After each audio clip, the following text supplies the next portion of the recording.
Hello, good evening, or good afternoon, everyone. I'm used to streaming in the morning, and now that I'm doing it at noon, gotta change what I say.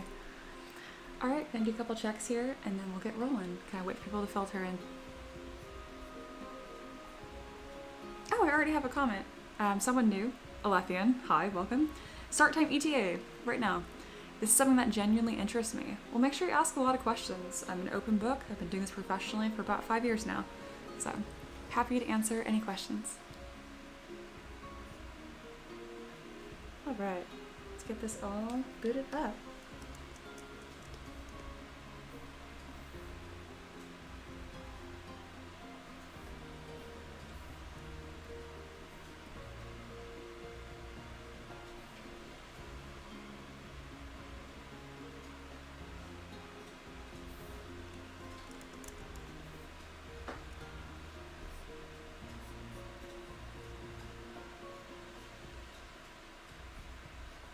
Alright, we already got a good little crowd hanging out here, so let's get rolling, okay? Taylor says, are you willing to sculpt cowboys? First of all, welcome back, like always. And let's see. Oh, music to voice range is off a little bit. Yeah, I can go ahead and boot that down. Is my voice too quiet, or is the music too loud? And then, are we willing to sculpt cowboys? I mean, maybe if I did like a more steampunk twist on it, so it fits into fantasy, then yeah. Alright, let me go ahead and I'm going to drop this music just a little bit. There we go. Because it's more of a decorative thing in the background. It doesn't need to be doing anything. Alrighty. Gonna let that fix flow in. And now let's get kind of a recap on what happened yesterday. Alrighty. So yesterday was my first stream in quite some time. And we got a ton done. This is one of the models I started and mostly got posed the other day. So I'd like to finish and wrap this up and get this ready for 3D printing, and the pose is a little stiff, so we need some adjustments on that as well. Alethian said, yes, sounds perfect. Yeah, of course. Absolutely. I'm glad that works out. Everyone has different music setups, or like not music setups, but audio setups, and it's funny, so like when my husband and I test the audio, we have like 3 different devices open, different headphones to test it, and essentially whoever has the best or most sensitive headphones, I kind of just default to y'all, because I know how annoying it is listening to a live stream. You have these, I like my AirPods a lot, and they're pretty nice, but whew, they're sensitive sometimes. Like if the live stream isn't quite tweaked, ooh, it's gonna be a lot. And then Alethian asked, what program do you use? I don't recognize it off of face value. This is ZBrush, and a lot of people don't recognize my ZBrush setup because I customize the Jesus out of it. So let me show you. The default UI looks like this. And I just, not my favorite. And then my hotkeys are here. So I went ahead and I customized UI so it looks like this. So it's custom tailored to me, and I share this with my students as well. Oh, I should mention that as well. Let's do a little more recap really quick here, y'all. Alright, so my name is Mia. I run M3DM with my husband. It's Mia's 3D Models. And there's 2 facets to our business. One is I teach how to sculpt. Really straightforward. It's $30 a month and it's one-on-one mentorship. All the links are in the description. The second facet and the main facet of my business is I sculpt requests. So people go on my Patreon, they support me every month, and they tell me like, hey, this is my beloved D&D character, or for Pathfinder, or this is the big bad evil guy, and I sculpt that. I share these sculpts with everyone, and they're 3D printable. So that's the gist. That's what I do. I've been doing it since 2019. That's also when I graduated my bachelor's in mechanical engineering. And I had a choice. Do I try to be a full-time artist, or do I go be an engineer? And I was very lucky, and this kind of took off, and I've worked really hard, and this is my husband's and I full-time job now. So yeah, that's what we do. If you have more questions about that, let me know.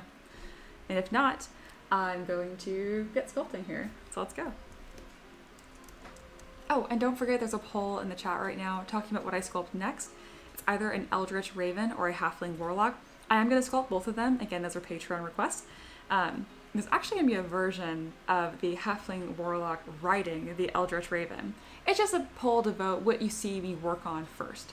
So there you go. Hello is here. We are so back. Hope everyone is doing good. We are. Alrighty, so this pose here is a little bit stiff. I'm really happy with these quick water effects that I made, but I need to push her shoulders back a bit.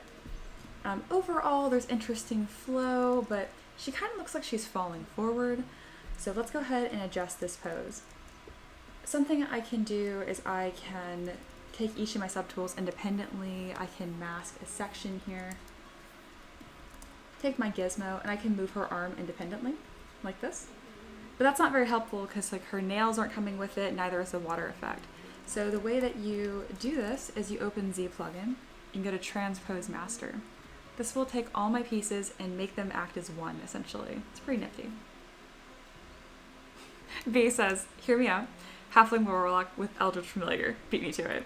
V's awesome. V's been around for a long time. We've actually done a collaboration before. Also a fantastic artist. Alathian says, sounds like a dream, to be honest. I just got my first 3D printer. Congrats. And it being an Ender 3 Pro has been a massive learning experience. Ooh, got an A1 on the way. A1, that's bamboo, right? I have a bamboo as well, and I just absolutely adore it. Also, welcome to 3D printing. Sounds like you have a pretty good attitude about it. It's very easy to get frustrated because it's a lot, you know? There's a lot to learn, and you just have to have a very positive attitude. I don't want to scare people out of 3D printing, but I'm also like, hey, it's a lot of problem solving, so just keep that in mind. And if you have good expectations for it, you're going to have a good time. All right, so we're going to fix up this pose here, and there's 2 ways I can do this. I just need her entire center of gravity to be further back, so let's go ahead and do that. I'm also going to turn off perspective.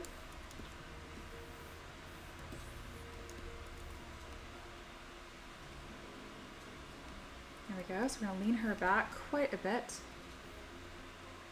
And we'll worry about like blending the body to the tail further down the line. That's like a smaller detail. Do a nice rotate here. And now let's grab at her hip, where her belly button would be if she wasn't a fish lady. Always making sure to smooth those transitions whenever you're finding a new pivot point. Otherwise you kind of just end up with these really harsh lines and creases, which I guess you could resculpt, but if we don't have to, why would we do that? Lathian says, bamboo, yeah. I approach every print expecting it to fail, but when it works fantastic, then it's win-win, isn't it? Very cool. Aloha says, the new cozy background's perfect. Also, how many models are on the request board now? Because you did so many over the holidays. I did. Let me just pull up the request board and share it with y'all. 2 things here. If you want to view it on your own, I'm putting it in the chat. It's like a long Google Drive link, or you can look on the screen right now. This is my request board. Every single one of these is a person that supports me on Patreon, so thank you. You guys know who you are. And we have a ton of work in progress because 3 of those were from yesterday's stream. So yeah, these ones are finished at the top. Currently we have 88 queued up here. My goal is to finish at least 200 this year, so we're already at a really good pace for that. We finished 100 last year, and I'm very confident I can double that this year because this is my new focus. If you're interested, again, at the top here is my Patreon link. Encourage you to guys look at this because this is my bread and butter. This is why I get to live my dream. This is that request board. And then if you want to skip the queue, you can. I sell priority tickets for 25 bucks. And then you're next in line, and I sculpt during my next live stream. If you have questions, let me know. Alrighty, so this pose here, again, already is looking a lot more balanced. You want to be careful that the hips and the shoulders aren't exactly stacked on top of each other. So all you have to do to prevent that is grab a point and then rotate. So I can go ahead and grab my move brush and kind of think about it like you're pinching a shoulder and a hip to each other. The fancy term for this is contrapposto. I always want to say contrapasta. It is an Italian word, I think, but that's not what it is.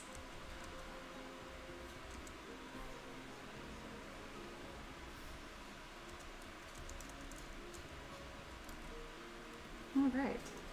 I also want to smooth this curve here, so I'm gonna grab a little higher by her ribcage and do another small adjustment.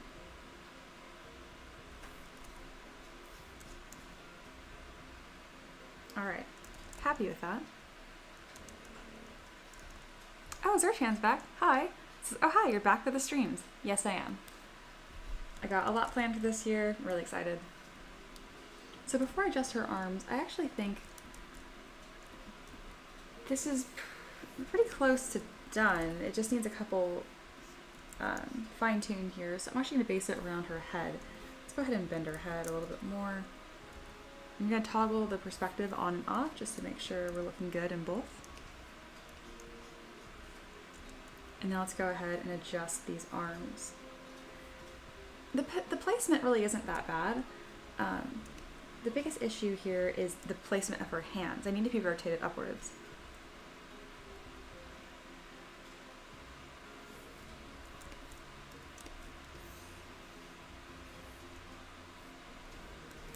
So I'm going to go in with a transpose line instead of 3D gizmo now. And rotate this just a little bit further back. And let's go ahead and rotate at the elbow. I'm going to slowly start working down her forearm to rotate this until her hands are facing upwards. And then any little weird glitches we have, I can just smooth out and sculpt over later. Alright, let's go ahead and select these claws, her hand. I'm going to hide the spell effect for now because that's very flexible and we can move that to wherever we want. Her hands, however, need to stay attached to her body, so those are going to follow some rules.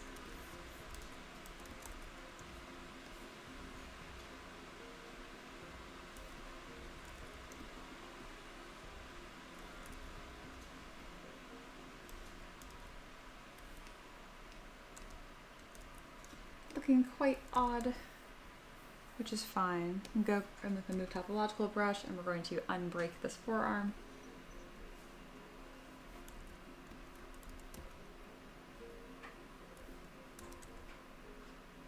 Here we go. That's better. Although it says, gotta head out now. We want to pop in, wish everyone well. Well, thank you. I'll catch up later with video on demand. Take care, everyone. Yeah, all my live streams are posted on my channel afterwards. You can always tune in later. Oh, I don't know why this happened here. So this happens when there was a mask that I didn't notice. So let's go ahead and fix that. How funny. Sometimes ZBrush can be really sensitive. That's okay. You just roll with it.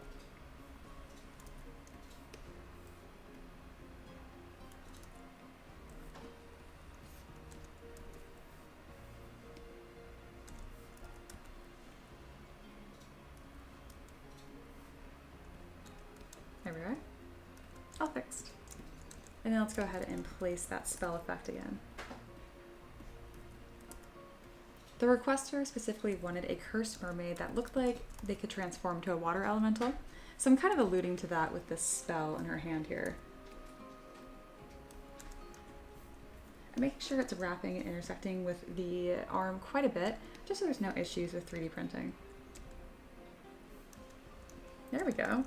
That's looking much, much stronger. Same thing needs to be done with her other arm. I'm going to hide these fins, they're out of the way, and I can go ahead and mask the point that I want. Going back in with her transpose line and doing a small rotation.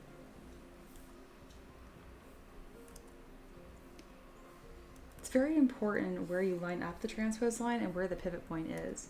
So you'll notice I'm careful that's lining up right at her elbow. There'll still be a little bit of resculpting I need to do, but it works much better than if I just pivoted somewhere random. Lathian asks, how long does each sculpt take you? I'm trying to catch a sculpt starting from scratch. I don't do a lot starting from scratch anymore because I've been doing this for years. I've actually built up this asset library. There are a few that when I do stuff from scratch, it's usually stuff that's really off the wall. I recently did a mantis shrimp that obviously had to be from scratch. A lot of my monsters are from scratch, but my average sculpt can take me anywhere. I mean, they take hours. That's the best way I can put it. Not days, but hours.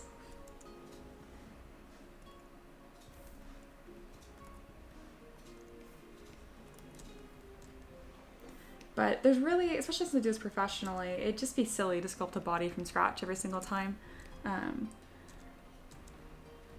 I enjoy the artistry of it all, but there comes a point where it's just tedium for the sake of tedium.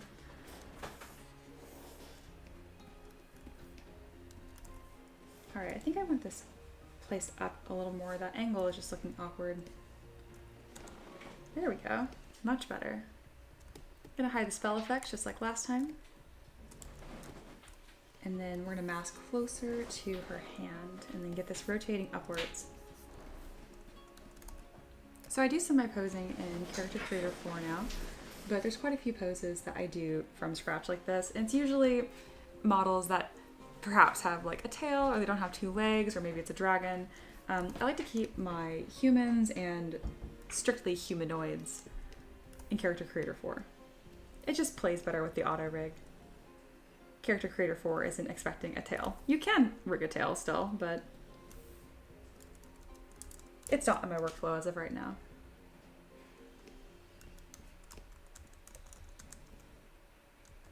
There we go. I've done mermaids before, but I haven't done one in quite a few years with my current skill set, so I was kind of excited to see this one turned out. And sure enough, it definitely has shown that I've improved, and that always feels good. Oh, I have another new viewer here. Shapon Sajic. I think I'm saying that right. I'm gonna call you Shapon. Fascinating to watch sculpting for minis. It's such a different set of priorities from large-scale printable stuff. Great work. Thank you, thank you. And yeah, it is a little tricky, or a little different. I also do sculpt terrain. I haven't done any like full-fledged castles, but anything else you can think of, from like rocks, trees, boulders, crumbling castles, pieces, stuff like that. I've sculpted hundreds of pieces like that as well. Hey, Miguel's here. Hey, bud. Good luck today on your stream. Thank you. Miguel is fantastic. That's MZ4250. Has tons of free stuff available if you're not already familiar. Serchan asks, question. Someone wants me to do an anime figure, the whole thing from ZBrush scratch, 3D print to paint, but I have no idea how much to charge, so I've never sold any of my pieces. Any advice? Well, there's a couple things here. If you've never sold a commission piece like this, and then you're also handling IP that's not yours because it's an anime character, I would just cautiously advise you against this project, maybe because it's going to be a massive amount of time spent. If you're like, no, it's a hobby, it's fun, go ahead.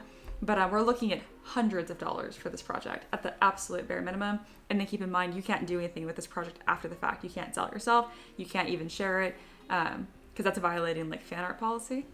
Some fandoms, or not fandoms, but franchises are more lenient than others, but for the most part, technically accepting a commission of IP that's not yours isn't legal either. So just know for the price, you're looking at hundreds. I would say no to that project personally. Miguel says, also, what did you want me to do with the bodies again, backyard or front porch? Miguel is very, very dry sense of humor. We don't talk about that on stream, Miguel. Bad. Alrighty. Well, I'm really happy with this pose is coming along. It's time to start blending the tail and the body together. So let's go ahead and exit out of this part. This is Transpose Master. And now we're going to apply the mesh to all the subtools again.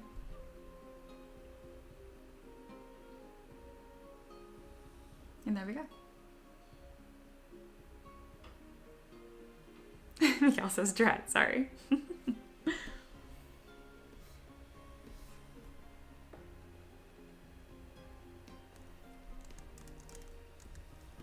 All right. Well, at this point, this is kind of that point of the model where it's just like, get her done. So I usually work from head to toe, or head to tail, I guess, at this point, and making sure there's no odd seams and getting this ready for 3D printing. So to make something 3D printable, you don't want to have absurd high poly count. I usually crush these down to like 200,000 points as opposed to millions. And then I also make sure I blend any seams, all that kind of good stuff, and making it watertight. Oh, got a donation for 20 bucks. Thank you so much. Oh my goodness. Exa says, I don't know who you are. My name is Mia. Hi. And I'm not going to stick around because I need to get to work, but here's some cats from some cool looking sculpts. Oh my goodness, thank you. That's extremely generous. I really, really appreciate that. If I had, that's one thing about YouTube I don't like. Like, I would usually just send you the files for free since you donated, but I don't have any way to contact you. Just come back at some point and I can DM you stuff. But thank you again. Oh, I actually have a little thing for this. Confetti. Taylor says, would you ever consider sculpting characters that have entered the public domain, like early Mickey Mouse and Popeye? I would loosely, but I'm just not as passionate about it. I love doing like fantasy, high fantasy, sci-fi, and grimdark. So think like Elden Ring, Bloodborne-esque, or just classic D&D and Pathfinder. So early animation doesn't excite me as much, I guess. Okay, confetti party is almost done. Again, thank you very, very much. I think she looks pretty cool too.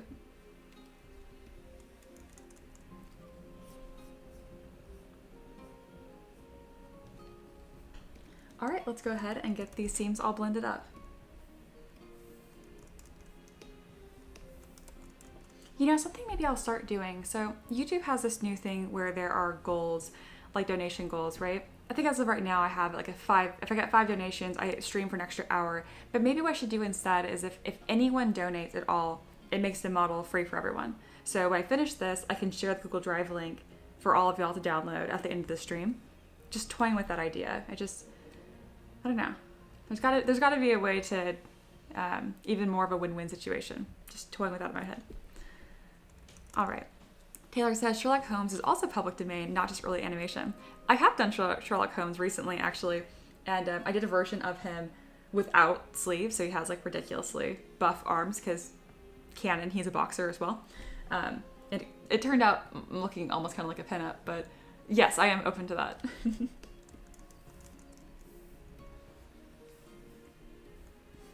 Alrighty, so again, we're going to do that top-down approach and adding any more like fun textures. Again, she's supposed to be a cursed mermaid. She's looking a little bit on the fancy royalty side as opposed to like just evil, so I might add some more rotting textures as we go.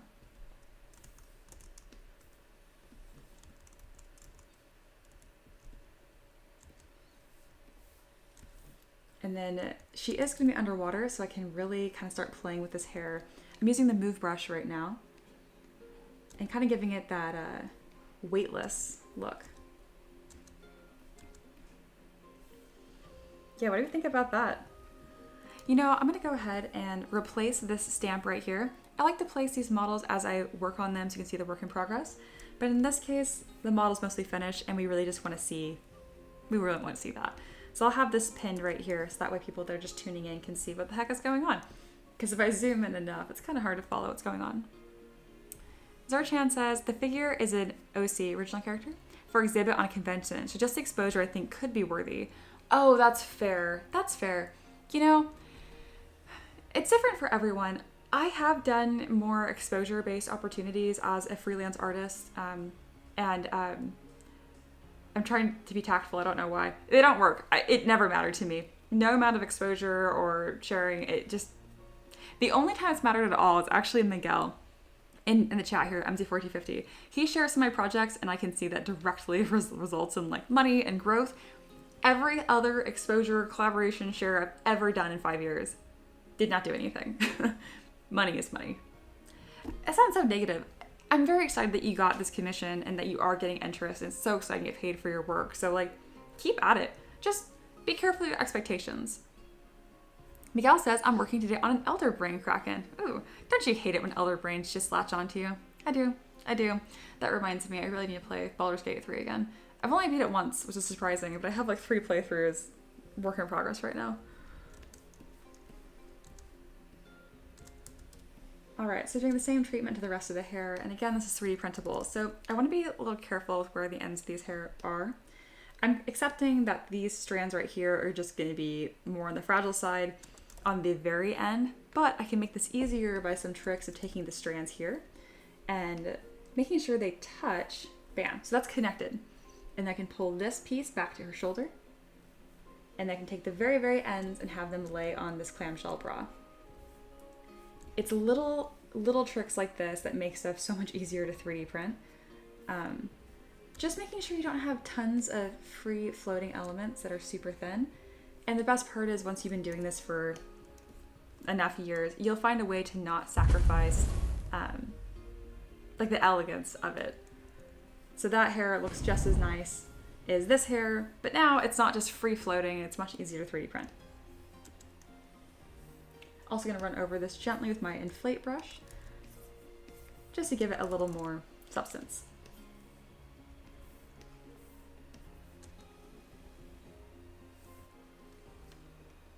Miguel says, I've never played. Nope. Stares at 5th character. Miguel's also played an outrageous amount of Baldur's Gate 3. Not as much as our friend Natalie. She takes the cake. She pretty much lives in Baldur's Gate. You know, usually if I mention her, it will magically summon her. We'll see if that happens today.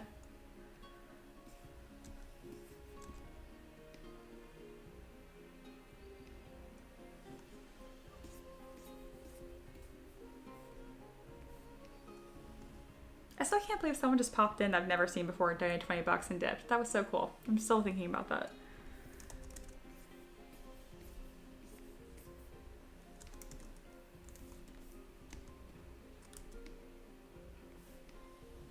All right, this looks pretty good. I'm not sure if I've done enough with this crown here. I just think if it's gonna be there, it'd be more interesting. So I've removed it entirely, and I'm kind of curious what your guys' opinion will be on this. I might make this another impromptu poll. So that's with the crown, that's without the crown. I do think it's nicer there, but I also don't think it's, there we go. It needs to be a bit bigger to make it just a little bit. If it's gonna be there, you want to push your proportions as much as possible. Oh my god, see, Natalie's here. Natalie, we just were talking about Baldur's Gate 3 and I was joking. That's Ella's Arcanum. And I was just joking. I'm like, watch, she's just gonna randomly show up. It always happens when we talk about Baldur's Gate 3. I love that. Anyway, hi Natalie, you're the best. It's always good to see you here. JP says, what size are you printing at that's gonna keep individual strands like that? I print at 28mm scale and this absolutely prints. I mean, 3D printable files are cool because you can scale them up and print at whatever size that you like. So statuette size, 54, 72. But these will absolutely print. Think of it this way. If on your 28mm minis, you can see like their eyes and their eyebrows, you can definitely see strands like this. It also helps that I've been doing this for a while. I'm just under 1,000 models now. Sir Chan says, thanks for the advice. I'll charge a couple $100 at least. Good. Make sure you're getting paid for your work. I usually have minis close to me that I can go grab. We print everything that I sculpt here, but sometimes we have so many that we do like a purge. I give them away or something like that because they're usually just test prints.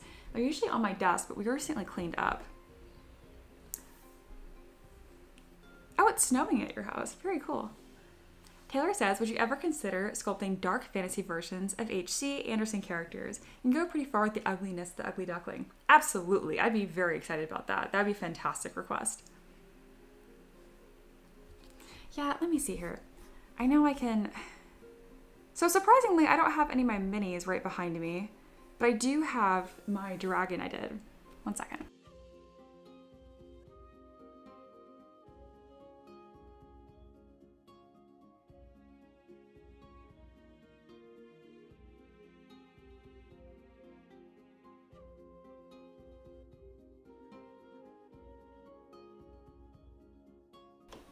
All right, so this was actually also sculpted completely on live stream, and this is my skeleton dragon that I did.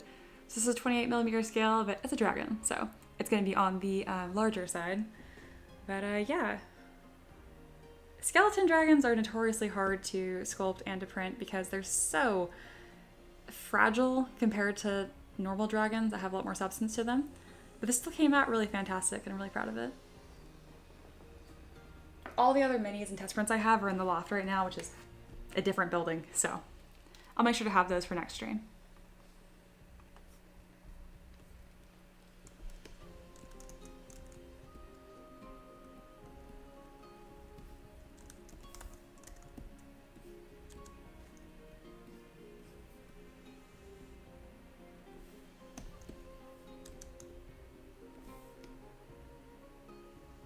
Alrighty, so making sure that these strands do touch, kind of like as a backing support.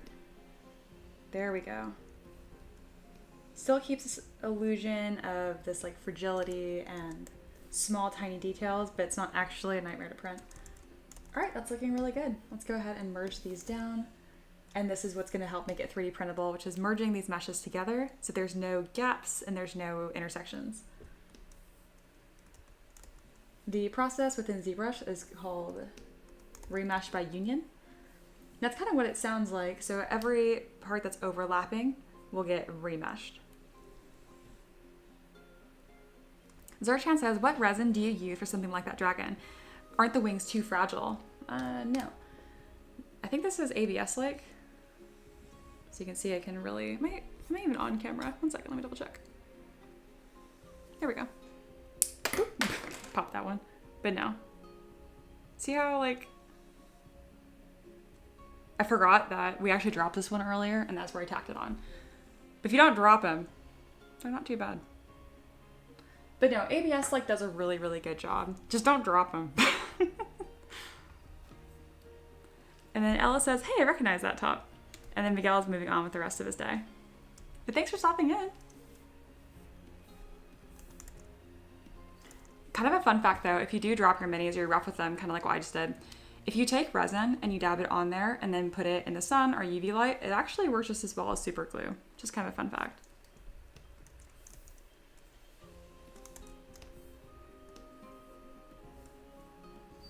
If you really want stuff that's tough though, I've heard a lot of good things about Soraya Blue, but anything ABS like does a pretty good job as well. As your resin gets older and separates, just be careful that you're still getting stuff that is printing well, and for the most part, just be careful with your stuff. That's one of the reasons why, like, if you can get stuff like this printing on filament printers, it can be more challenging to get the print to work, but they do tend to be a little bit more sturdy. And then Chipon says, remesh by union is so good. Completely avoids the usual Dynamesh scale issue. Yeah, exactly. You can always like reproject details back on, but that has varying success, as it sounds like you already know.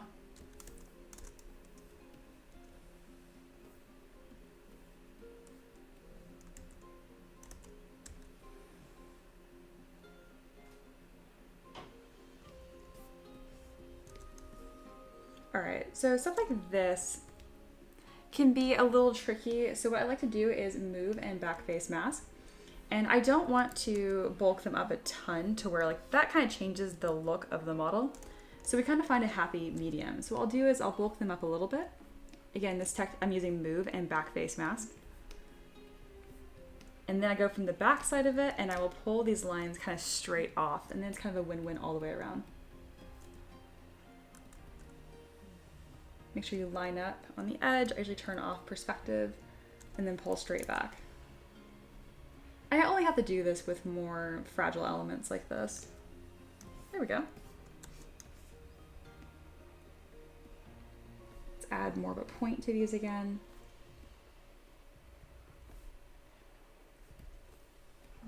And there we are. Pretty happy with that. And then Zerchan asks, have you used water washable resin? I have. I find it a little more annoying to clean. It takes a lot of water, and then I have resiny water I can't just dump down, like I can't dump it down the drain. I find it more of a mess, honestly. But if it's your option and you're, let's say, like, I don't know if you're like allergic to IPA, if that's even a thing, it is an alternative.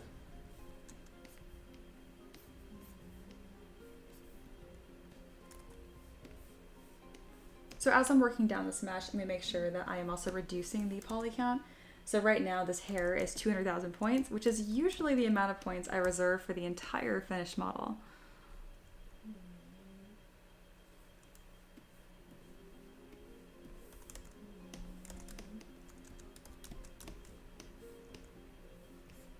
Let's go ahead and zoom in here on the hair, and then I want to reduce this poly count without it becoming pixelated. So it's finding that balance.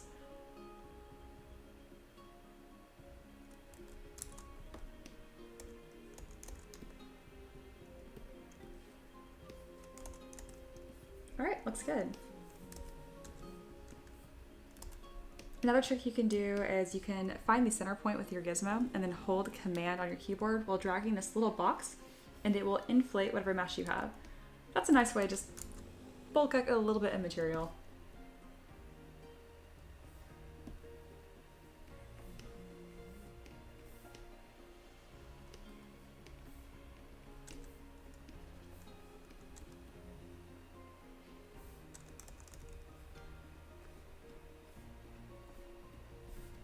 go. Something else I can do to add a little more interest to these is go with the spiral brush. The spiral brush is really niche and I definitely don't use it very often, but it's nice when I want it.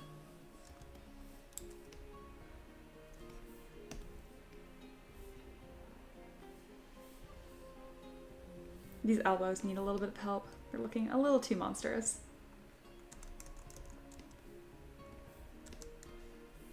I also don't think the chains suit this model a ton.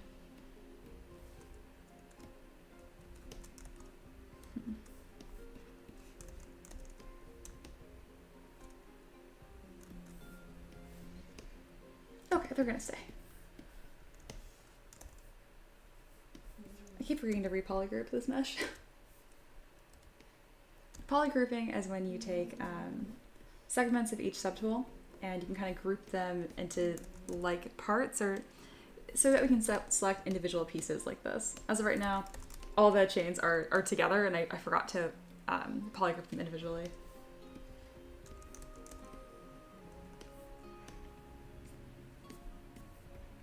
Running over this with my inflate brush and just making sure it fits the model.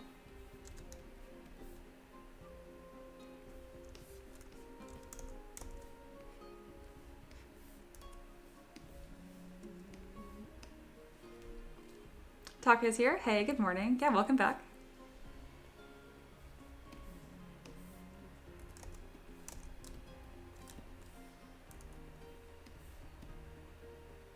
It's been a really chill afternoon here. We're working on finishing up the Cursed Mermaid from yesterday.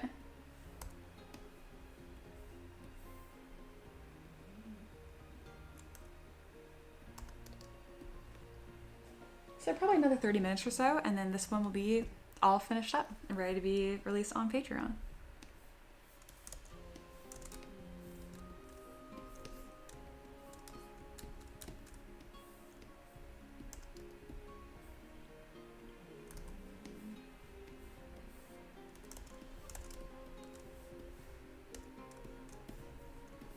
Looks good, and then let's go ahead and add some subdivision levels to these water effects. That way they're not going to look too pixelated.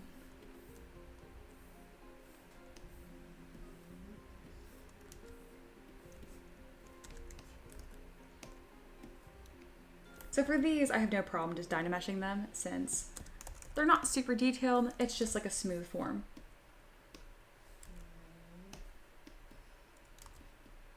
I don't know if you guys can hear it, but if you listen really carefully, you can probably hear my dog snoring in the background. He is... You guys can kind of see right here. So I have the candle, and then these two shelves, and then under this on the floor is a dog bed, and that little blue lump, that is my dog under that blanket. And yeah, this is just his... I swear he doesn't exclusively sleep all day, but he always sleeps during my streams.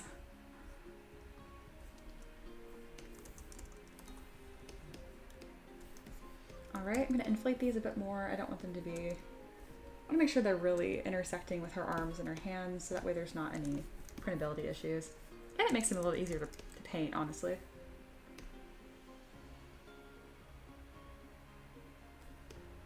I'm a big fan of anything that makes fingers easier to print too, so I'm going to take advantage of this and make sure that these are touching her fingers.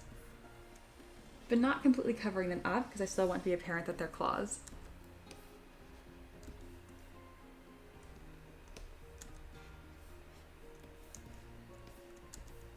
So to fix areas like this that get distorted during posing, like elbows, just kind of run it in with your inflate brush. Being careful to inflate where there actually would be volume, so like where the bicep meets that inner corner. Taka says, I did hear him snore yesterday. I always thought it was my phone or something. Yeah, no, it's just my little symphony in the background. I always mean to put like a noise gate on my mic so it doesn't pick it up, but it is kind of precious.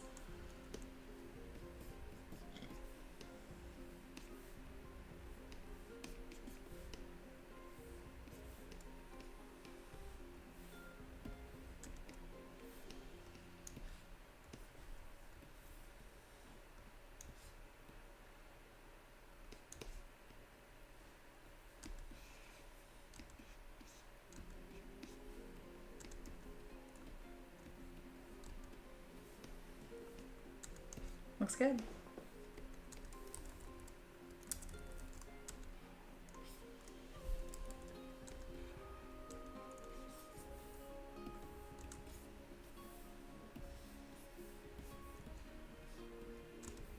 And I can go through with my spiraler brush again if I do want to add a little bit of texture to these. I'm not sure if I want to, so I'm just going to play. Yeah, I think I do want that. You can change what direction spiral is going by holding down Option on your keyboard or Alt on Windows. Alice is going to head out. Good to see you. Yeah, you too. Thanks for stopping by.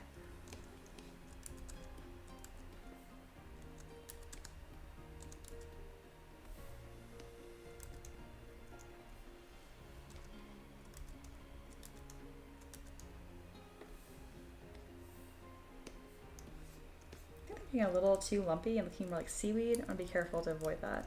So I'm gonna add more of these little waves at the bottom, but I'm gonna leave the top alone.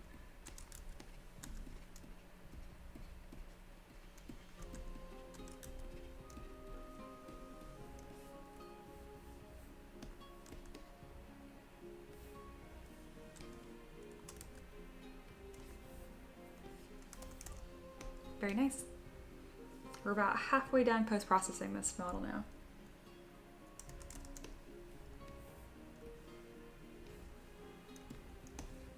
All right, so the tail, I kind of just threw these textures on at the end of the stream, but I didn't put any like love and care into them, and we need to still like address the fins here as well. So let's make these more intentional.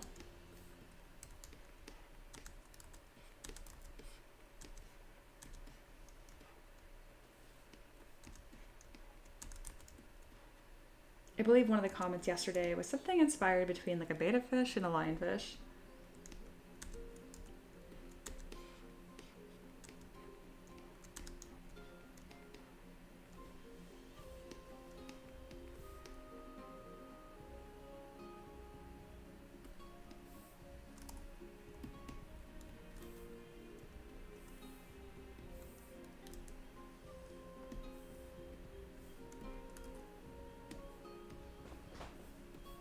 Usually I'm a lot pickier on fins and how they're laying and stuff like that, but I'm surprised with these. It's just kind of like they're more like accessories to the model instead of the main focal point. So I can kind of just not be too picky about it. Kind of a nice change. If I want to accentuate it a little bit more, I can go in here with Chisel Creature and I can add a few ridge details. I think I'm going to mostly save that for the tail though, so let's leave that as it is and then do the same treatment here with the tail fin.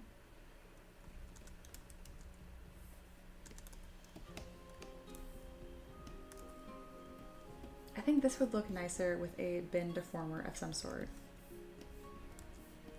Let's see how this complements the silhouette. Yeah, so I think something arcing towards the camera would look best. Let's see if I can get that to work the way I want it to.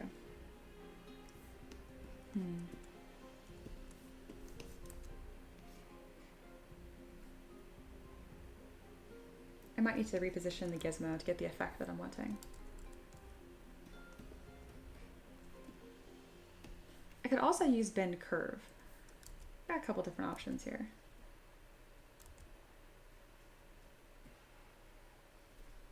That's gonna be my best bet, and then I can use the gizmo to kind of rein in the amount of distortion happening here. There we go.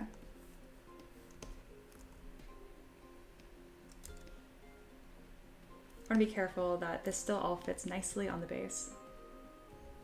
This wouldn't be like someone's player character I'm expecting, so it's okay if it overlaps, like overhangs the base a little bit, but I don't want to get too far off of it, otherwise it makes it a pain to play with.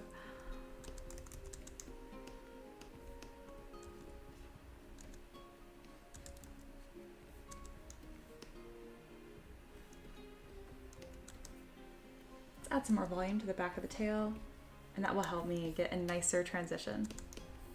I can also add some nice texture on the back here by using my standard brush. Gonna increase the intensity, turn on lazy radius to kind of smooth out any shakiness of my own hand, and then kind of add in some ridge textures here. Nothing too crazy, just something that's gonna catch paint and not leave this bare. There we go.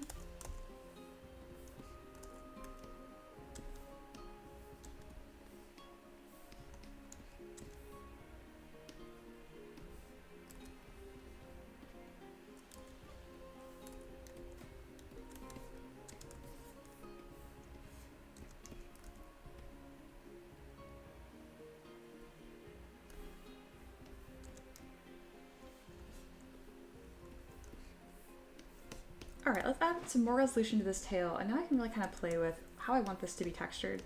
My default is just like, you know, scales and stuff. I think it'd be nicer if this had a more rough hide look instead.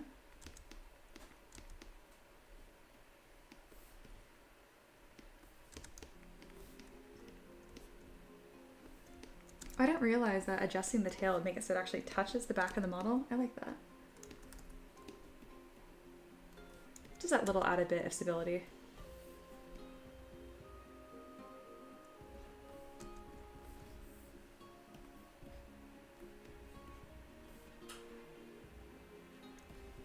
Very nice.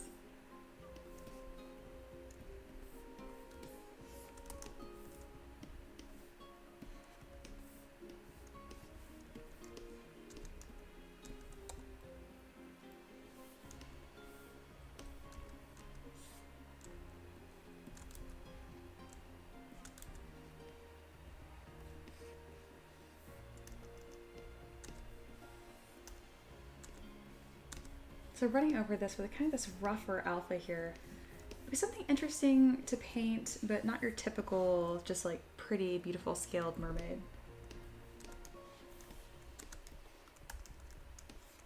If you do a stroke that you like, but you didn't have the intensity or the strength of the brush you wanted, you can always click number 1 on your keyboard and it'll repeat that stroke for you.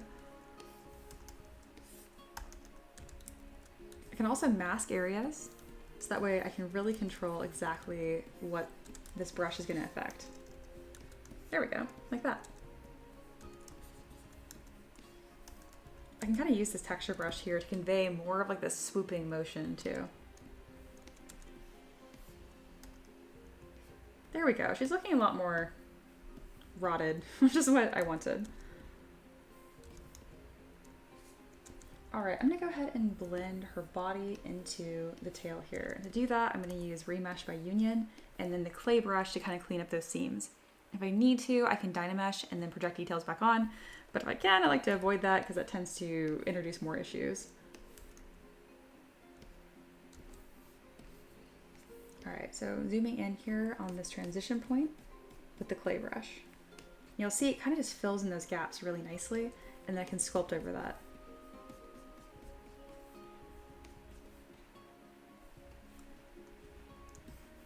I don't mind if there is a seam, I just want it to be not quite as rough. There we go. And I'm kind of playing with the idea here of making her silhouette or hip bone a little more clear. There we go.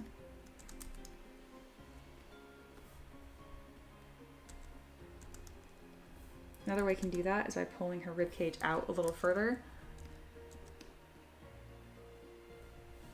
Very nice.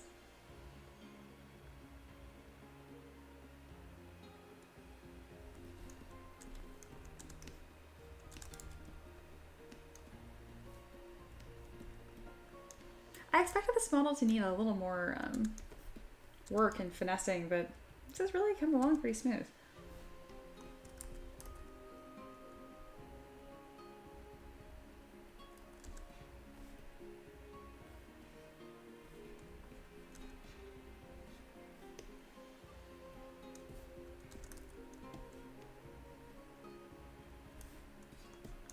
Also checking from the top view to see how far this tail is hanging out.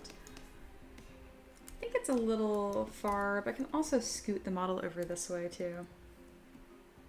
There we go. I haven't checked the scale on this either, so I'll make sure to do that before I export. Usually I don't even sculpt with the base visible like this. I'm just doing it because the shape of this model is so unusual.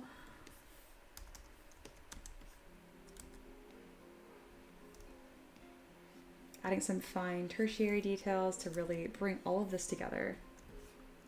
Something I'm kind of lacking on this tail is these larger forms and scales, so let's go ahead and add some of those. What I'm looking for is a large scale to kind of break up the silhouette a little more. Let me reduce the intensity and you'll kind of see what I'm talking about here. Right now I'm just kind of trying this out. There we go. See how more interesting that makes that? But it's not distracting or overdone. There we go.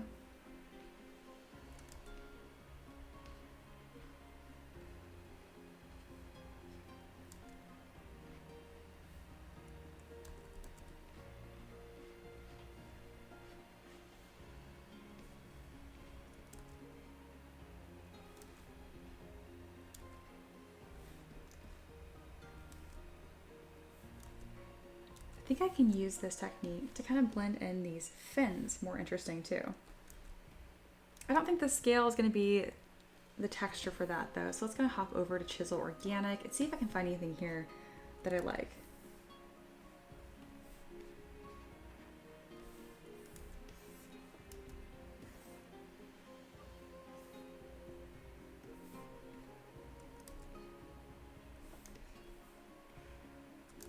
Perfect.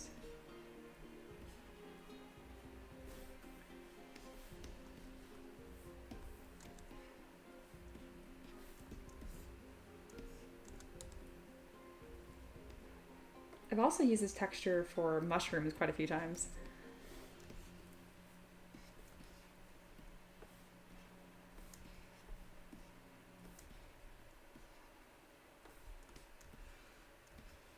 So one of the things that this requester asked for was something that was like Cursed Mermaid but could transform to a water elemental. So I'm gonna kind of throw this texture around as if she's like made of water. I'm also gonna have backface mask turned on because if not, it could shear this texture through the entire mesh, which just makes it a nightmare to 3D print. I'm actually really impressed with how much that's reading as water because I've only ever used this in context of like fungus.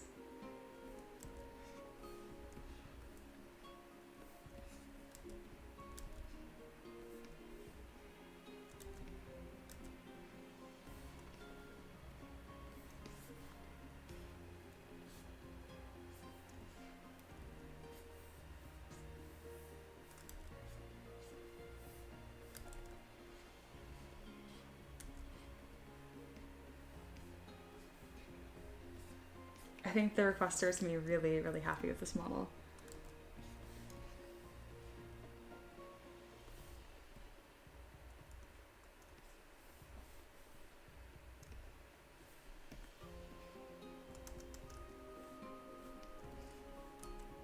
One thing I'm not super happy with right now is these like chest striations I made. They're not really saying anything. So I either need to get rid of them or push those textures out further.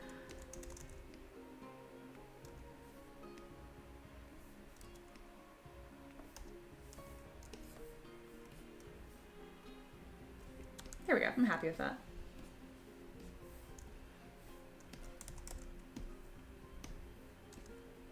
Well, I think she's about done, guys. There's a little funniness with the tail curve here, so I'm gonna adjust that.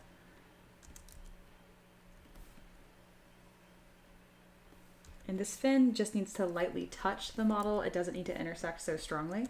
So I'm gonna increase my move brush and just take that back a bit. She shouldn't be getting impaled by her own tail, you know?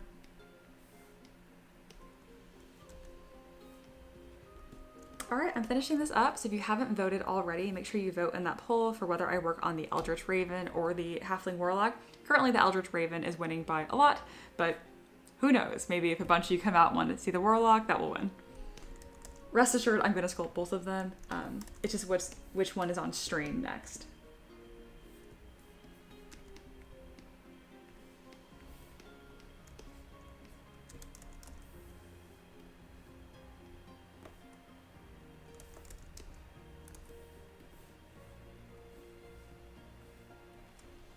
All right, made a lot of improvement on this model just in the short time we've been hanging out.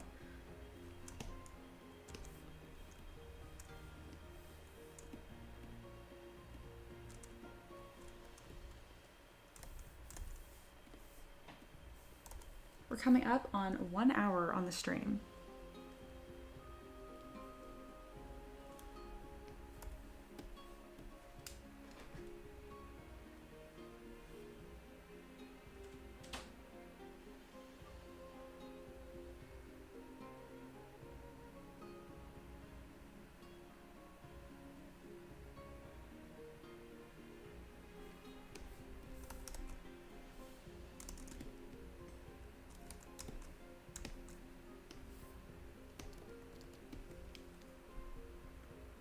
Currently this whole model is sitting around 4 million points, so we're going to crush that all the way down to 200,000. You absolutely can put high-res models like that into your 3D printing slicer. It just makes them take forever. There's really no reason to have that much resolution. I can still print it currently, so my tablet's really large. It's like 2 feet across. And most people don't print my models more than 2 feet tall, more like 2 inches tall, so I don't have to worry about that.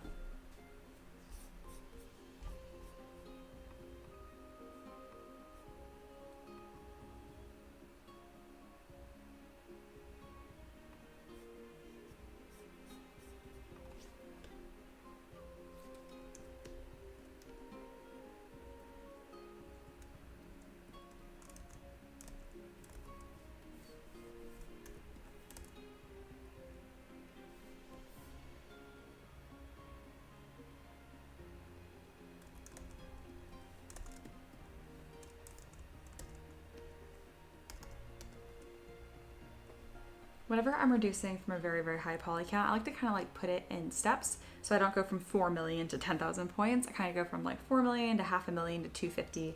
I find I run into less errors that way. Or if there is a problem, it's a little easier for me to find it. Which is also why I don't merge all my subtools, so all my pieces at the exact same time. Because if you do and you run into an issue, it's very, very hard to find out where exactly that issue was located. And that one's from experience. If you have been watching my streams for a while, you will be able to remember streams where I tried to do it all at once and it didn't work. It's about, I would say, once every 4 months or so I try to get away with it. It never works. But I'm still gonna keep trying.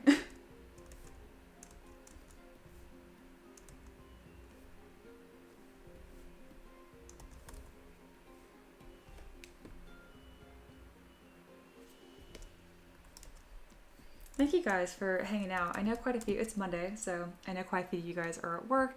I just have this on in the background and I'm honored to be your like hangout workout buddies. We just both getting stuff done.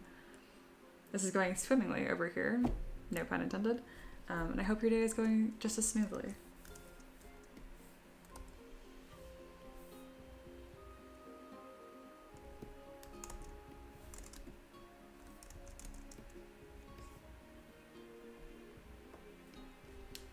Alright, just about done. I'm doing this final merge and decimation, and after that we kind of pop it into my end ZPR, which is where I check scaling, check for any last minute issues, and then I put it into Mesh Mixer to really make sure it is the right size.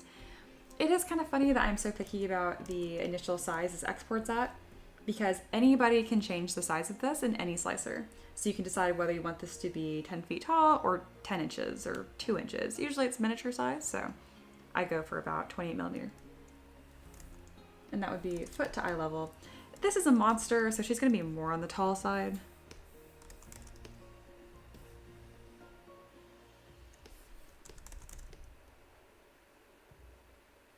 Alright, right now I'm just seeing if there's anything that I can make touch.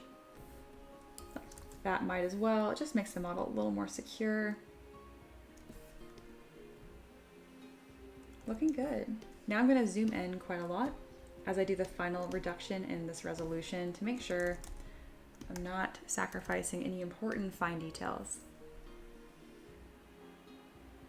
I probably don't want her face being much more pixelated than that.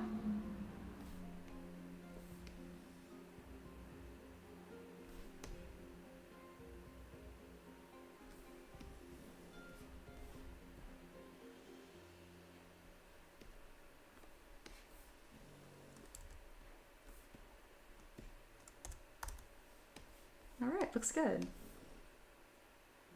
Gonna do a few more remesh by unions. I like to auto groups to see if it finds any weird holes or something. close holes, and then do that one more time. It's kind of that little process I keep running through over and over again. And I also like to just check the mesh. It says it's all clear. Fantastic. So I'm going to merge these down. I'm going to copy the tool and then open a new ZPR, which is where I end things. It's very helpfully named End. There we go. As you can see, I have 2 models in here already, and this is just for me to keep scale and proportion. These are already sized to proper mini scale with a 25mm base. Let's see how close I got just eyeballing it. Way too big, which is fine. It's more so to make sure she fit on the base. So right now, this is much more like statue proportion. Though epic and very cool, not what I'm going for. So right now I'm just lining up this base to fit at the same size because I know that's already 25mm.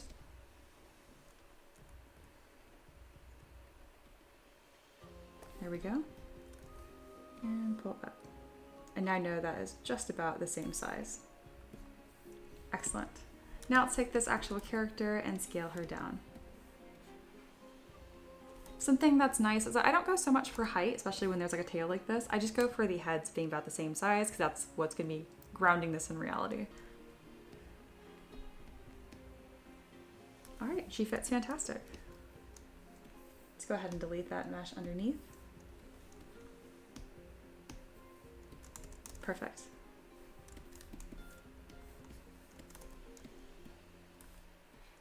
Well, good. That means there's not going to be any weird overhang, and this will be fantastic as a playable piece.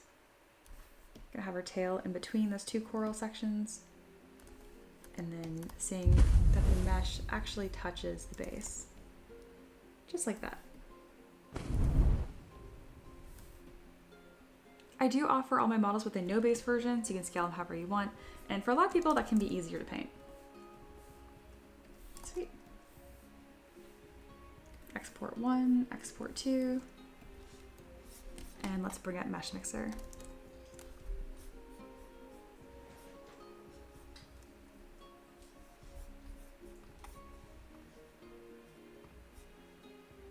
So if you're new here, this is what I do for a living. I sculpt these models based on people that support me on Patreon. They ask for stuff, I make it, and I share it with all my Patreon supporters. So it's kind of cool. Everyone gets to like share their different like creative ideas, and then everyone benefits as well.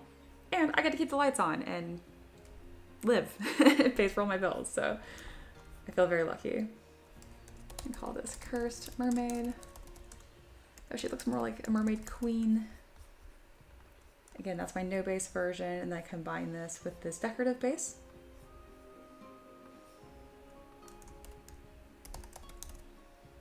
There we are. All right, since there's some mesh errors, that's going to be in the base. There we go.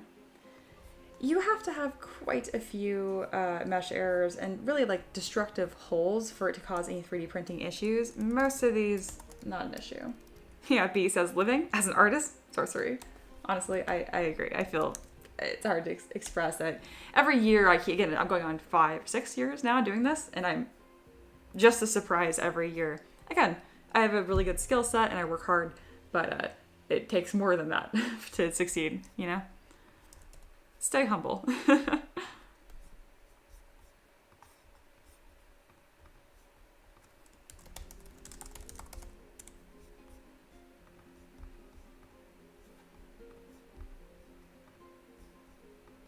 Currently, I'm uploading this to my Google Drive, and this will then get sorted out into my website and ultimately released on Patreon.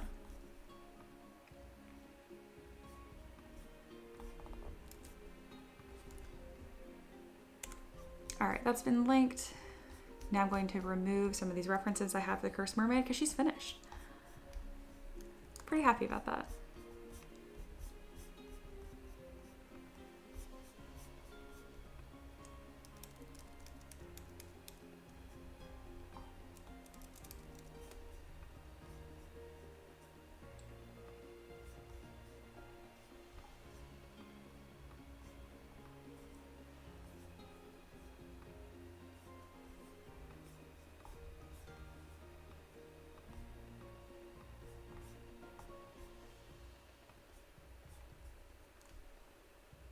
Alrighty, let's go ahead and I'm gonna show you guys how I get some better renders on this as well, now that this is all finished up. Oh, someone's new is here. No one Wolf. I'm gonna call you Wolf. Hi and welcome. Sorry, just joined, auto-subscribed. Oh, thank you so much. It makes a huge difference, honestly. If you have any questions about what I'm doing, please ask. I do a pretty good job of like reiterating what I do, but essentially I sculpt 3D printable minis for a living. So D&D, fantasy, all that kind of stuff. All right, we just finished this character. I actually started it yesterday on stream, and now I'm going to get some more fun renders with this. So there's two ways you can do this. I like to do a quick snapshot with a material called polyskin.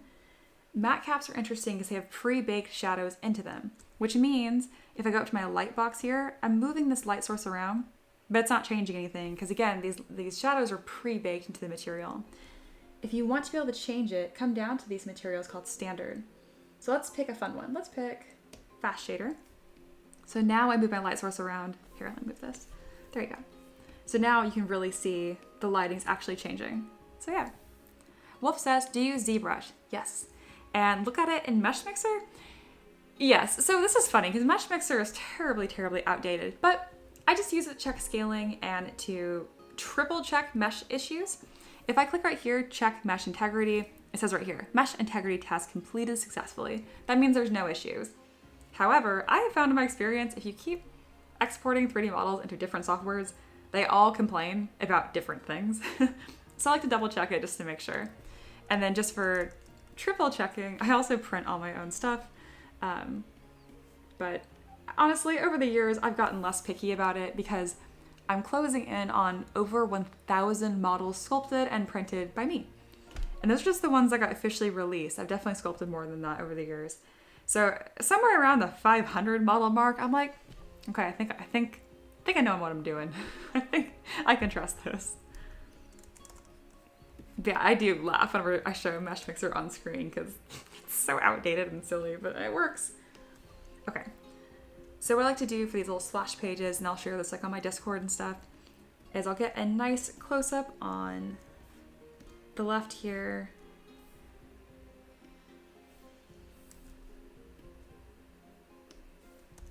Usually for composition, you want the model to be looking inward toward the canvas, just kind of like a fun fact. It makes things look nicer. So again, she's looking towards the, like into the canvas, not outside of it. The same thing applies for tattoo composition, funny enough. You want it looking in towards the body, not out towards the body. Alrighty. Get a close up here. I'm also going to hide a section of her arm, just for this render. And then hang Shift S. So again, that's Shift S on your keyboard and it'll stamp it onto your canvas. We're gonna re-show her arm and then mirror it again.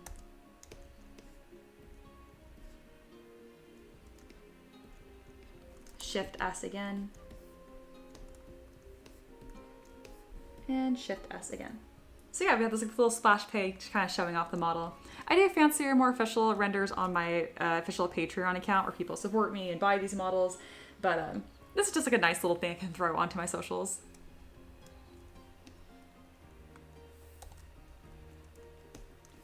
Alrighty, and now let's see if we can do a bit of a more fun render, shall we? So I'm gonna go over to Skin Shade. Pick a dramatic light source. I usually like the top left. And then this backing light. The whole thing is much too bright, so let's go ahead and reduce the ambient lighting and the intensity.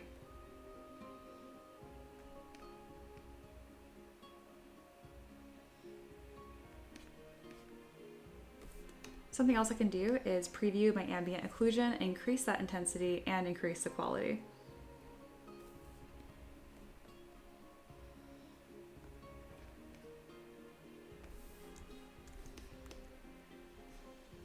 And I usually have some default ones I like in my render set, such as radial overlay and preview AO. Recently it's been kind of just making them too bright, but let's see how it does today. Wolf says, is ZBrush worth getting as a beginner, or do you recommend something else? I'm sorry if you get this question a lot. I love answering questions, and fun fact, I actually teach people how to use ZBrush. So I have two different aspects of my business. One, I sculpt people's requests, and the other one is I teach. I provide one-on-one mentorship specifically for ZBrush. That's $30 a month. That's a different thing. Links in the description. But to answer your question, yes, I do recommend ZBrush. There are ways to do it that aren't so terribly expensive. ZBrush is $40 a month. That's pretty expensive. But you can start with ZBrush Core Mini, which is totally free, just to kind of play with some brushes and see if you even think it's fun. And then if you want to upgrade, there's ZBrush Core. That's only $10 a month, so it's not nearly as bad as the 40, and it's much more worth it. I wish I liked Blender. I'm a total Blender snob. It didn't click with me. I didn't like it. But if you're new, like, feel free to just try it. I find being a beginner is just, it's so frustrating because there's so much new information, and that's why I started offering mentorship, because I saw people were so frustrated and not getting anywhere. So that's also why it's one-on-one, because I find just following tutorials on YouTube, you will learn something, but sometimes you have a very like niche question that you're not even sure how to Google, and that's where like a real person comes in that can just answer your question directly. Oh, this actually did a nice job. That's a nice render, isn't it? Excellent. All right, let's go ahead and brighten that up. I hope that answered your question. So to answer very concisely, yes. My answer is yes. I think ZBrush is worth it as a beginner. However, I strongly consider looking at either my mentorship or some sort of courses you can follow online, or just some sort of resource online to follow. Because if you dive in by yourself, it's tough. You know, you need, unless you're very self-driven. I taught myself, but I'm also insane. So take that what you will. Alrighty, let's go ahead and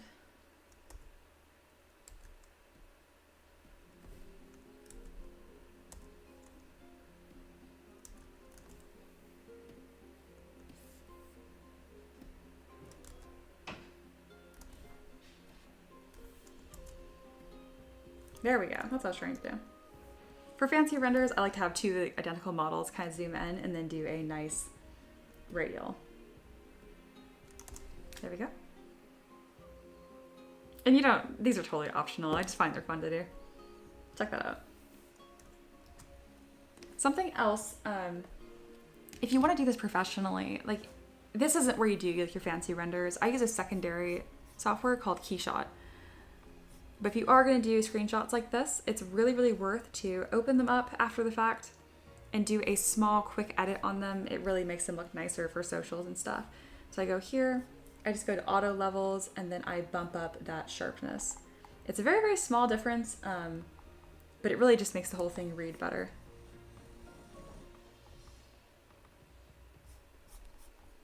All right, same thing here. Jump over to auto levels and increase the sharpness. Much, much nicer. All right, there we are. Wolf says, thank you for that. I'll definitely look into the 101. I do a lot of 3D printing with resin for a couple years now. I want to make my own models like what you do. Oh man, you're like, yeah, you're spot on what I normally teach. And most of my students have zero experience with 3D software. You probably know how to open a description, but if you don't, this is my little link. I want to teach you. So click on that, you can get details.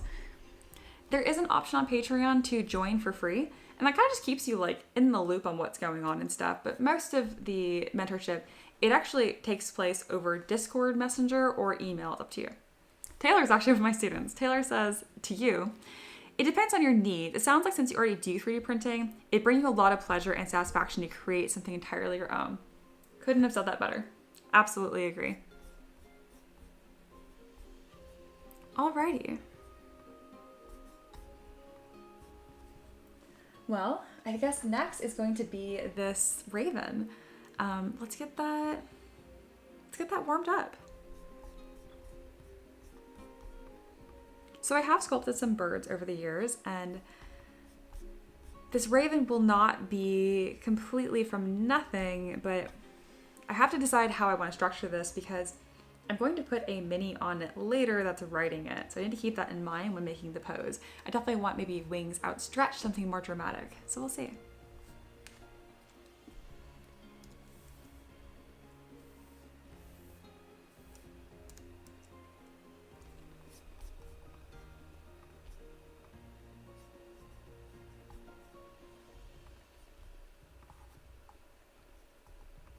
All right, got all of this ready. And let's start this next new model. I'm gonna go ahead and close the poll since it's happening now. Had 25 people vote. That's fantastic. Thank you guys. Oh, so another person new here. How do I want to pronounce that? I'm just gonna call you Jen. That's gonna be easy for me. Hello and welcome. Gonna be a victim of this hobby. Yeah, that's the best way to put it. It sucked me up so much that it derailed my engineering career and I became a full-time artist, so who knows? All right, this model is complete. I'm thrilled with how this turned out. Now let's open up this raven.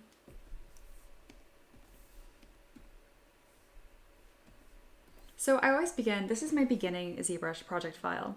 You'll notice right away that it is for humans. So this is not going to be helpful for the raven, but it'll come together, you'll see. Wolf says, aren't we all? Very fitting. And Jen says, soon I'm going to get a bamboo lab. Ooh, I highly, highly recommend that.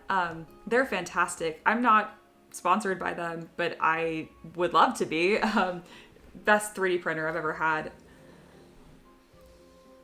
Yeah, and it's for FDM. You can't go wrong. I even have gotten some pretty good results with miniatures as well. All right, so we're sculpting a raven. Normally I sculpt people or humanoids or mermaids, stuff like that. And I've created this base mesh a long time ago. I've reused it extensively. I have a male and female, and then I have this asset library with lots of pieces. So for example, here I have a bunch of different heads and hairstyles. Here's a bunch of shirts I've made over the years. I didn't start making this asset library at the very beginning of my sculpting journey because my stuff wasn't very good, but eventually I kind of crossed this point where it was worth saving my stuff so I can reuse and iterate quickly and make lots of models. So that's kind of a behind the scenes of my workflow here. All right, this raven's not gonna need a shirt, so we don't need shirts.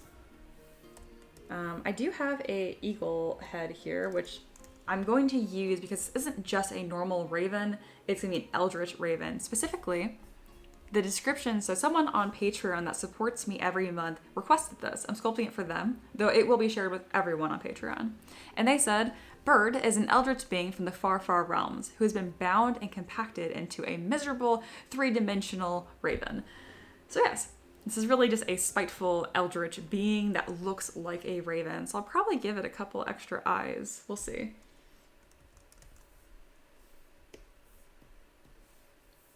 I'm not going to need any of these pieces either. So I'm going to go ahead and append this eagle head here, and you're going to kind of watch me as I piece together elements that are helpful. Here we go.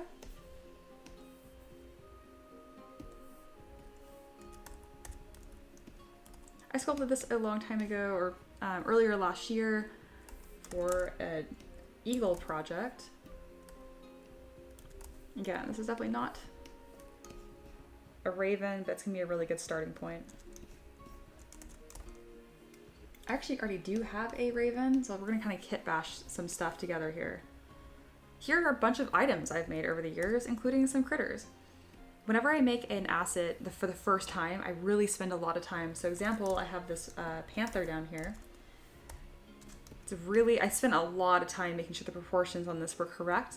And if I hit Shift F, you can actually see I've polygrouped it. So I have individual pieces I can adjust quickly on the fly. That's not what we're doing right now. We are grabbing this burb. It's gonna look kind of ridiculous in the beginning here, but that's why you guys are here, to see the process, yeah? I do sculpt stuff from scratch, but only if I've never done something like it before. One of my favorite examples is last year I sculpted a peacock mantis shrimp. Obviously that had to be from scratch because why would I have that or anything remotely similar to that? Here's a really nice bird foot I sculpted years ago. All right, those are some pieces. That's as helpful as that's gonna be. Let's start making this a reality.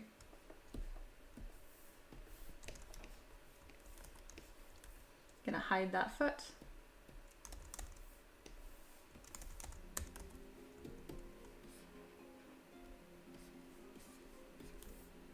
right away you'll see me mirror and weld across an axis of symmetry. That just kind of gives me an easier starting point.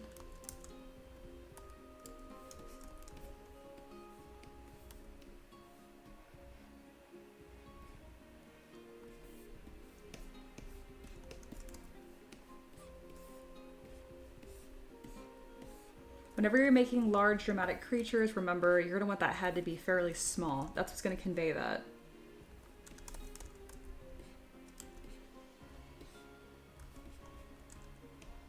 There we go.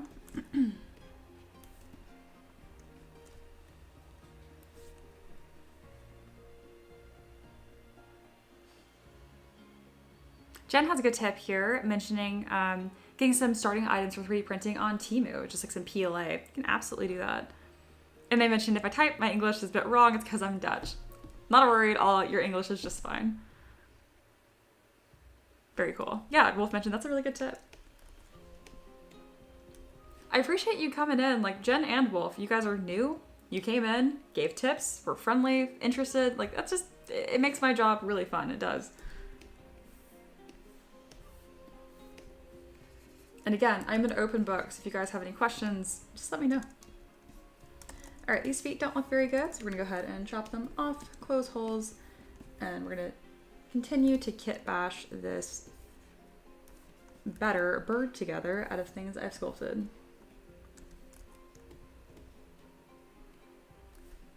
I predict we are going to make this entire body just a blob, and I think I want the wings to be outstretched. Taka says, what resin printer would you guys recommend? I currently use an Anycubic Photon Mono 2. That's okay, it was pretty cheap. But if I would have something more expensive, high quality, what should I get? I recommend Alegu. Alegu as a brand has been very good to me and generous as an artist, and specifically the Saturn has just been incredible. I have no complaints. They have a new fancy printer that actually auto levels. I haven't used it, so I can't speak for it yet, but it's probably gonna be fantastic. Wolf says, I recommend the LEGO Saturn 4 Ultra. Something close to that. So that's two people recommending the same thing. So I'm gonna give that a double thumbs up. Alrighty. Oh, I also have a bunch of lovely wings. I made this really beautiful feather wing with all the primaries and stuff already mapped out. I'm debating whether I want this one that's a little more closed or not. I think I do. Yeah, we're gonna use that one.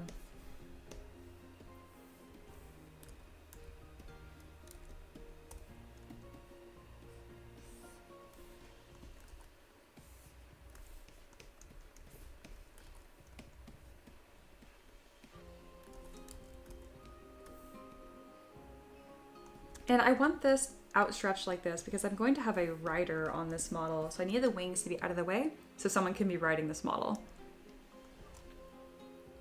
Jen says, I just need the new Pro to work just out of the printer, right out of the box of the starter. New proof, yeah. You know, 3D printing, unfortunately, there's gonna be some trial and error regardless, but the best you can get is bamboo for FDM for sure. That's the best experience you'll have. And the Saturn, it is pretty new proof. I totally agree with Wolf.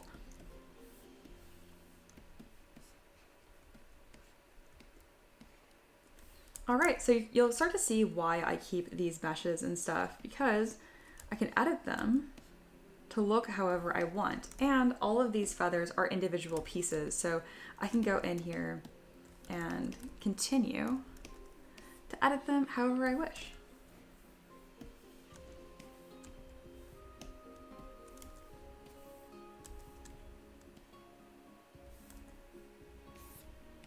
This is gonna be a really cool model. Check that out.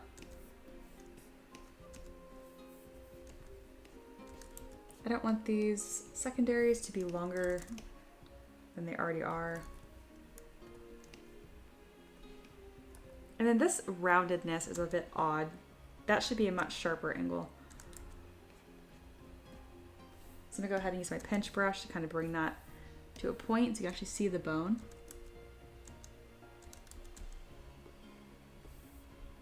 All right, there we go. Let's make sure this is fitting at that shoulder point. There we are. All right. making some progress. So the body here obviously has some issues because we're not going to be using a lot of this, right? So I'm going to go ahead and even though it has this nice detail, again, it's just a base mesh for me to kit bash from. We're going to die mesh the whole thing into one big blob.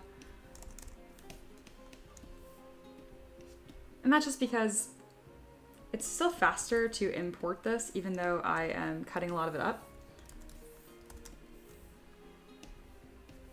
There we go. It is burb shaped. And I really need to change that head so it doesn't look like an eagle.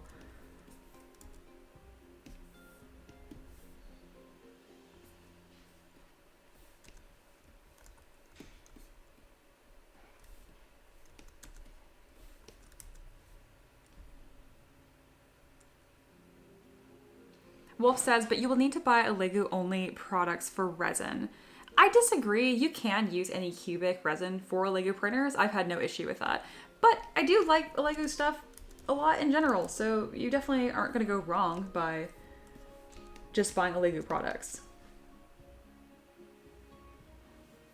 And then Wolf says, if you want to work out of the box, pick a Lego only products, but once you're more familiar, you can start experimenting with other resins. Very, very well put. I absolutely agree with that. Taka says, oh, I thought it'd be way more expensive. It's only 500 euros at the moment. I already paid like 250 for mine. There you go, good attitude. Jen says, just a question, what software do you recommend for starter design sketches for 3D printing? Is the Bamboo Studio good? I don't think Bamboo Studio is really for sculpting. If you just want like a beginner fun place to start sculpting and making like sketches, if you want to do like soft shapes, you can use ZBrush Core Mini. Otherwise, I'm a huge fan of Tinkercad, which you can kind of start building small keychains, hard shapes, and that's also free. I'm going to link both of those in the chat right now for you guys, and they're both free. There you go. These are both free and somewhere to start out. And if you want someone to teach you how to 3D print and 3D sculpt, that's what I do. In addition to sharing these models, links in the description. Alrighty. This is coming along nicely.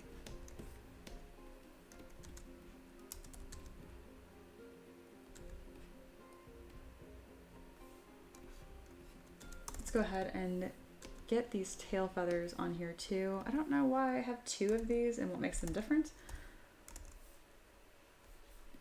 That's auto grouped. Is this one auto grouped? These are the same tail. Past Mia had a reason for this, but I don't know what she was thinking. Not a problem. Better to have more than less.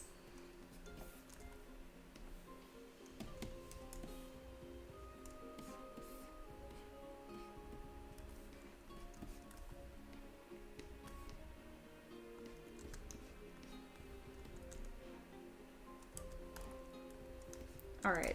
Some of these aren't blending perfectly, and that's because we have a weird gap between the wing and the body. So let's go ahead and piece together in some of these feathers.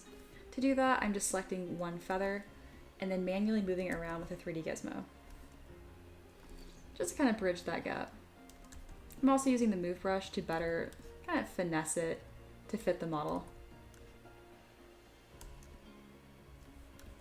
There we go. Little improvement.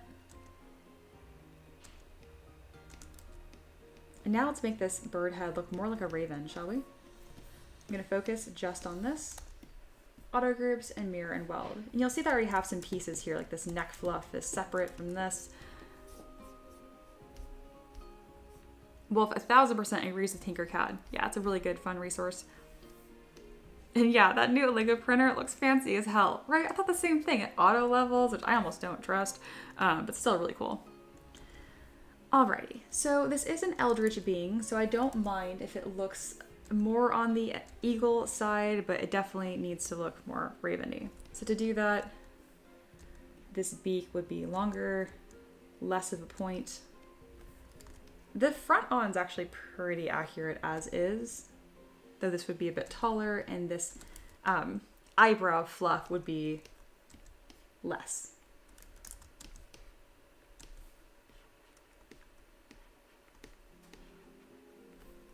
And the fluffiness would be more. It has much more of a puff. Isn't that wild how quickly this changes? There we go. That's looking much more Raven-like already.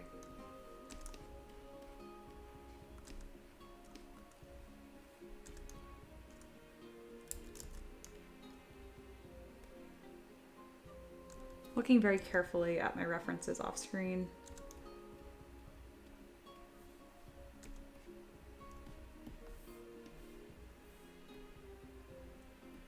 Again, that's what we started with, and that's what we're becoming. Pretty cool.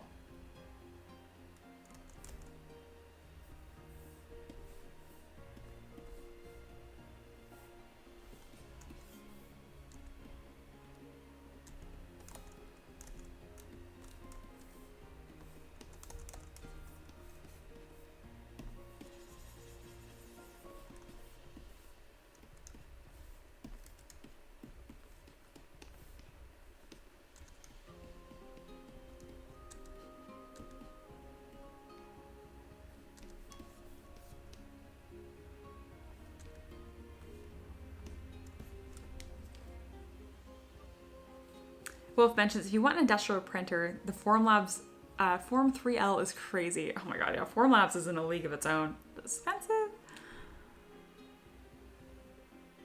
Wolf says, we get a lot of ravens around my house. Very sweet birds. Very sweet and very intelligent.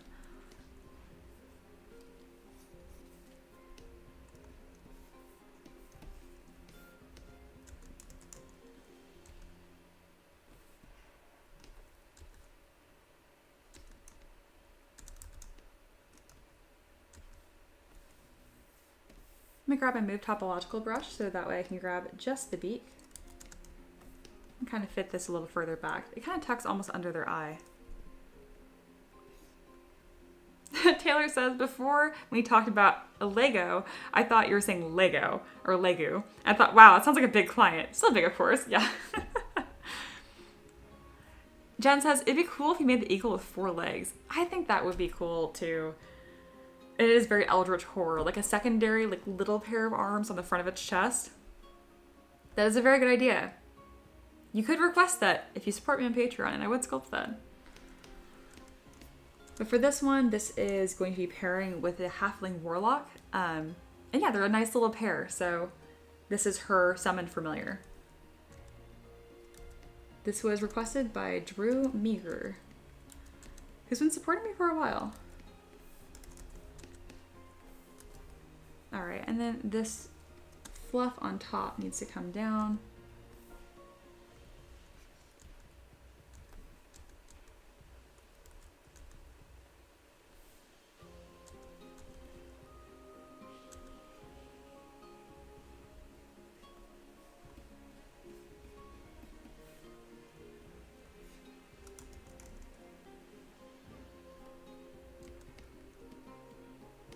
Needs a little bit more volume on the crest of the head. We're finally getting away from that eagle look, but still very cool, very majestic looking. The beak is a little too tall. So a quick fix for that is you select it, hover over the 3D gizmo, align it, and then bam. You can just crush it with that deformer very quickly. And then this points out more like this. My mesh is acting a little funny just because it is so low poly. If I need to, I can remesh this.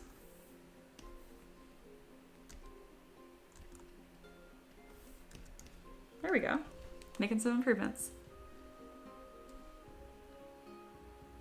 It says, do crows have a pointier beak, less of a hook?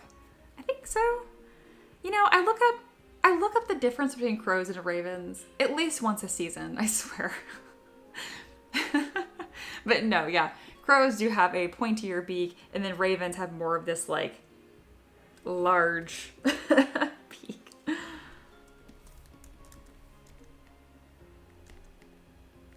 More beak, like, if you will. And then ravens are just generally stockier, squarer, fluffier, if you will.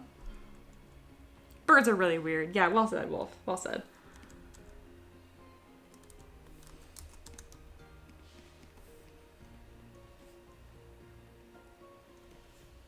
All right, the side is looking more crow-esque, raven-esque, but still a little too long in the head. There we go.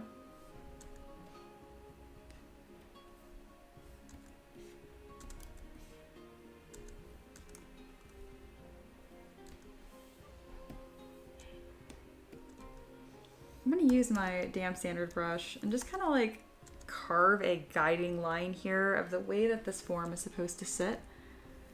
Birds are so sensitive. Oh my god. You like, I mean, actual birds, but also like in their shapes and forms. Like you push one thing too far, it's like, oh, now it's a crow. Oh, now it's a raven. Oh, it's a hawk.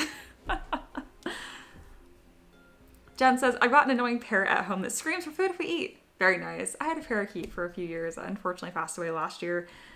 Birds are a hoot. Pun intended. I have a horse, a thoroughbred, and then a pug, Maverick. He's actually asleep in the background. You can actually see him right now. He has peeled out. He's this black blob right here. Maverick. Hello. Okay, he's looking, but his eyes are also black, so. Wait, I summoned you. I'm sorry. I'm still working. Okay, he's walking over, but I'm gonna have to ignore him. I'm sorry, baby. Jen says, a gray-red parrot. Oh, that's like a parrot. Yeah, again, I had like the little dude. Taka says, just finished reading through the Olegu printers page. It's officially on my wish list. Oh, yay! I'm glad that we were able to help you out. Very cool. I think you're really gonna like it whenever you decide to purchase.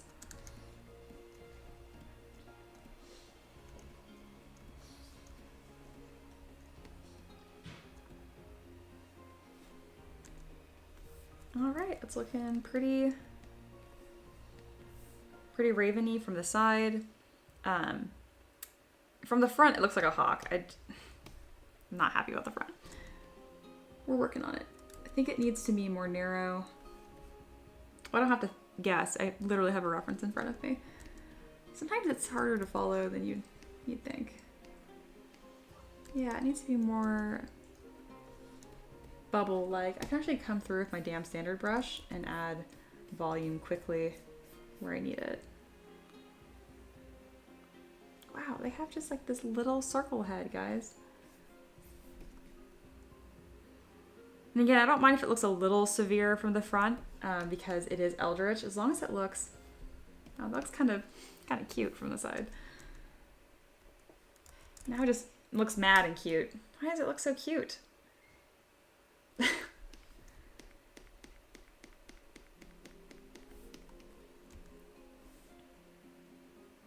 I think it's the size of the eye making it look baby. There. Smaller eye. Squintier.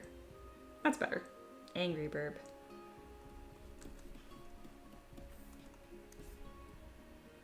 Alright, there we go. We're making some improvements here. Still stylized. Button option. Okay, I need to look at something else. Wow, these proportions are something else. Let's make this bird-shaped and bird-sized.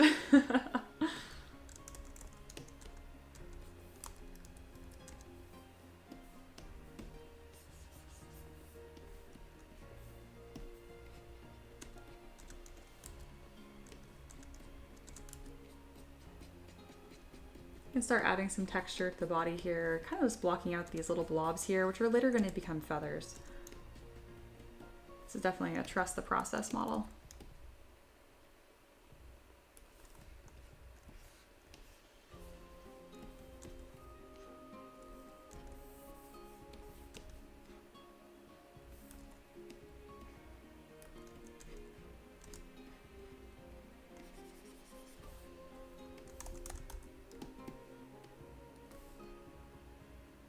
From some angles, this looks pretty good. From other angles, we're still working. I feel like this specific angle is okay.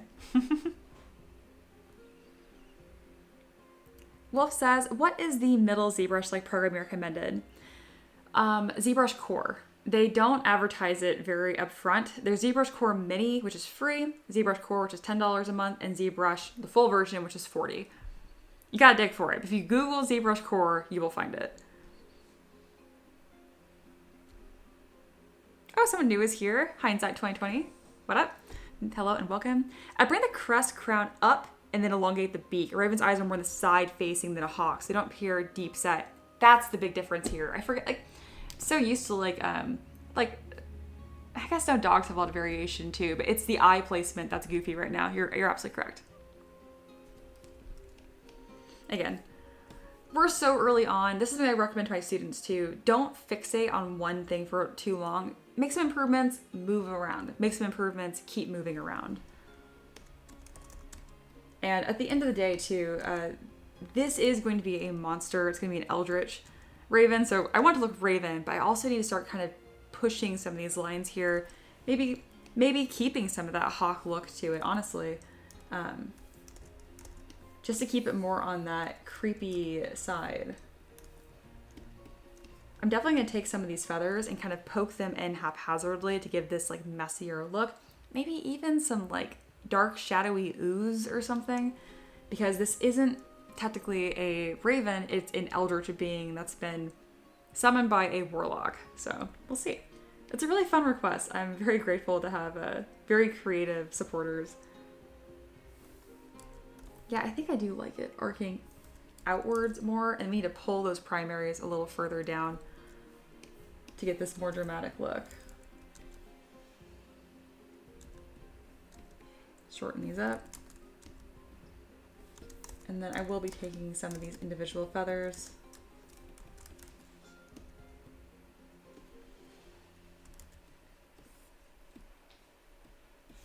And then making this look a little more haphazard. I like using the transpose line for this. Just to have some more like interesting leading lines.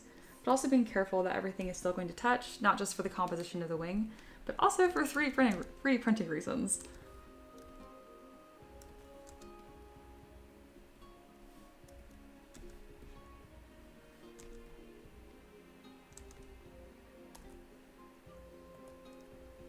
Jen says, ZBrush software looks wicked. It is. It is such a cool tool. It can be tricky, you know, to learn for the first time. If you just do a little bit every day, I mean, you're gonna pick it up sooner than you think, and then have this incredible tool to bring your own ideas to life. I mean, I really can't recommend it enough. I feel very lucky to do what I do for a living. These little feathers up here look silly. They've gotten kind of compressed as I've moved this wing around and experimented, so we're going to replace some of these little feathers. Using a combination of the move brush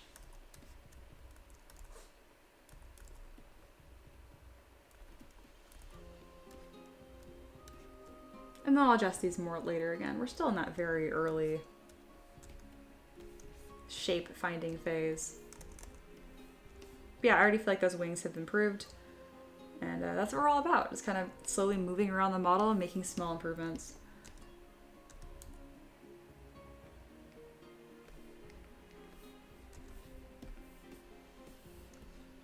The back of this model just looks ridiculous. When I was first starting off, I used to get so frustrating in stages like this where I'm like, oh no, it doesn't look good. I'm like, well, yeah, it's not done. That's the thing that I spend a lot of time teaching my students, or reminding them, where I'm like, you gotta stop judging your work like it's done, because it's not. I'm all about taking time and really reviewing your work so you can improve, but that doesn't happen until the end.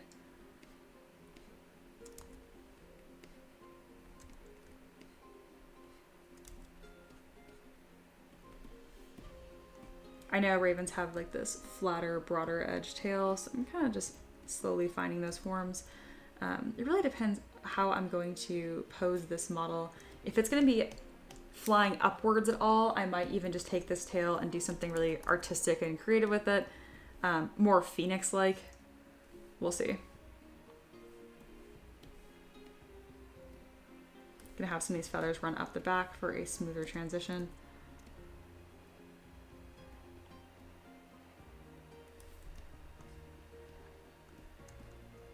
All right, let's get some proportions going again. And then Sight mentions it is a incredibly powerful tool. Talking to Jen. Blender is good too, but I don't recommend starting with it if you want to move up to ZBrush at some point. Yeah, I agree. I'm also like a total Blender snob. It's such an incredible tool, and it just did not click with me. I just was not a fan. Really good conversation happening in the chat. I appreciate you guys. Alrighty, let's get some proportions happening here and just some general posing. I think I want this to be more upright. But I really need to work on this head again. Again, more front-facing eyes.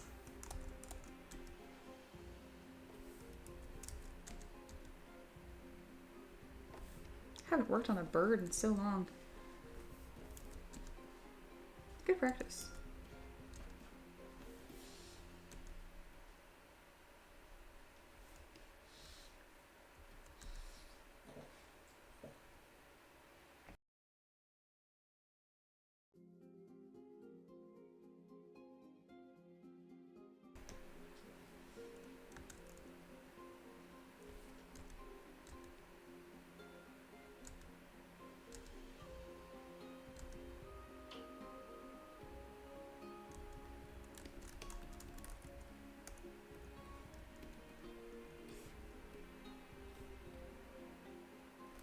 Birds look so ridiculous from the front, but it's important to work with all of your angles. So I have a reference right here. These two right here, and I'm kind of just going back and forth. One is an artistic illustration, but this one is an actual bird. So yeah, that's what I'm doing by looking off screen. Taka says, sorry for coming back to this topic. Don't apologize, just ask. How much do you guys value the resolution of printers? How big is the difference? Anything past 4K is absolutely plenty. I know there's like 8K, 1200K. It doesn't, I haven't found it to matter. Jen says, I think if you go to detail sculpting, the best is probably at 2, but then the print takes longer for fine details. I don't know if it takes longer. I think that just has to do with your layer height and exposure time.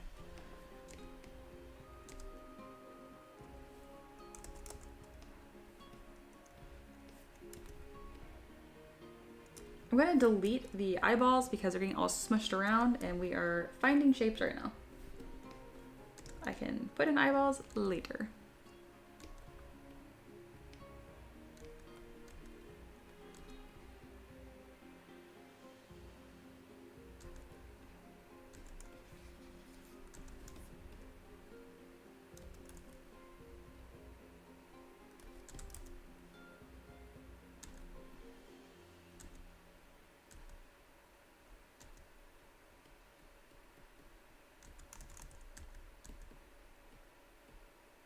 This little grimace they have, it's so funny.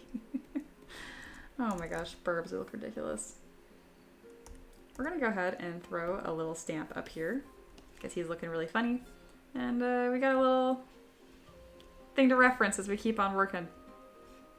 This little guy. All right. Little chocolate burb here.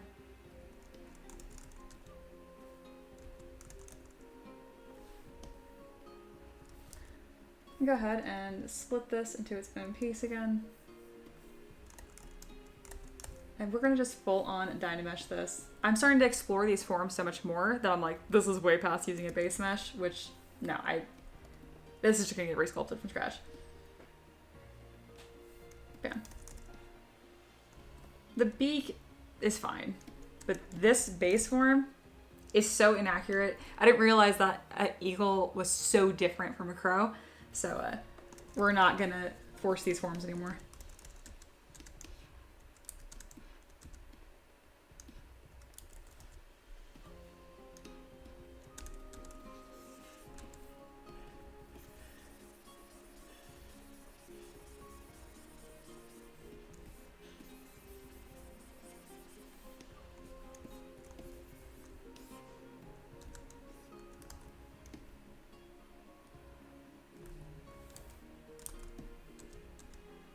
I'm surprised at how flat they are on the sides of their head. So I'm kind of coming in here and finding these planes with my trim dynamic brush. There we go. That's more the look. This is in contrast to this eagle that I started with. And I'm like, yeah, how different can it be? Completely different. I'm actually going to stamp that on here as well as a reminder to myself, like, don't make that head. You already did that. Time for a new one.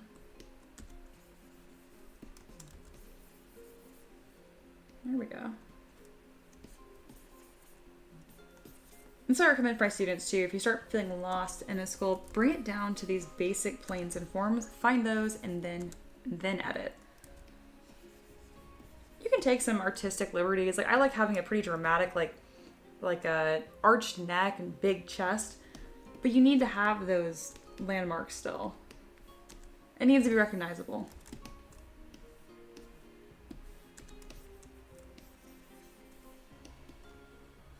There we go.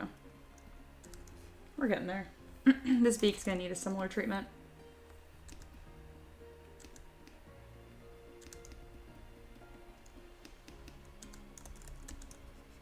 Look at this little funny square head. And again, as we continue, we'll find different planes here.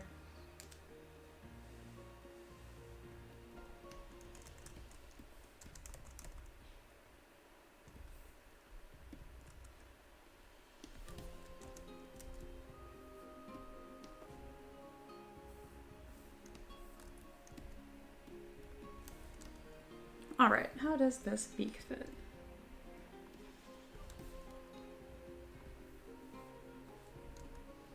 I should probably do this. I'm not gonna get too far with the beak until I'm gonna split it into two pieces. I'm making a new base mesh here that doesn't look so hippogriff eagle-like. And that's important because if I ever want to open the mouth later, it's nicer to just sculpt that in from the get-go rather than try to split it apart as one solid piece.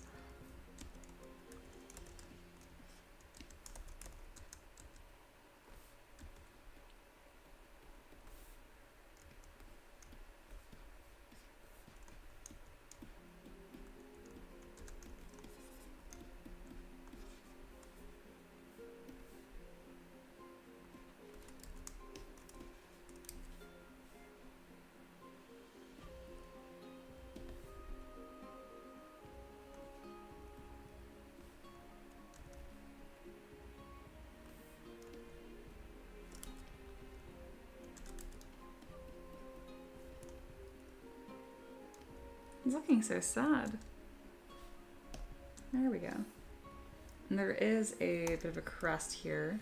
I can kind of just strike that line out with my damp standard brush and as I continue to reference. There's a similar sweeping form on the bottom here. Both kind of pulling off of this eye shape, which needs to be moved upwards and constructed a bit more. I'll probably give him eyelids too. Back to this front view. Pulling these eyes more center. There we go.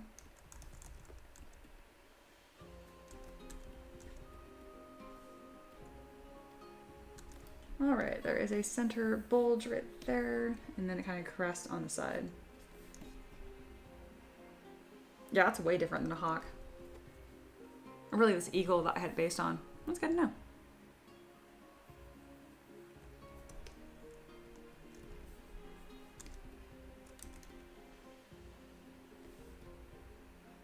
All right, and then there's more volume on this side here, again, because they're more side facing. And then this is gonna be, it's so close to the beak though. Oh my Lord.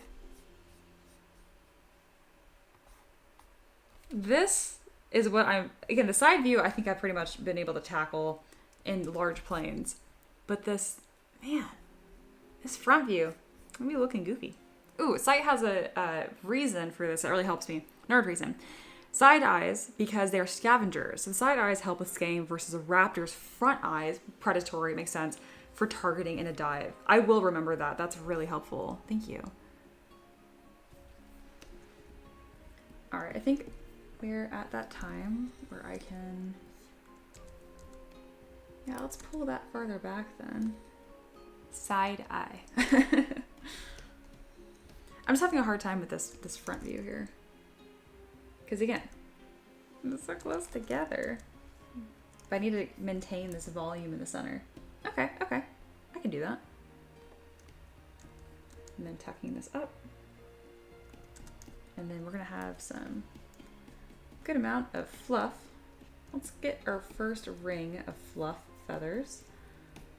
Again, Stay low poly, my friends. Not like that.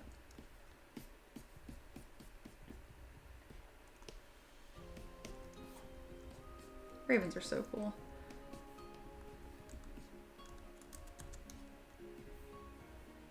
And they really don't have too many of those feathers popping off their head.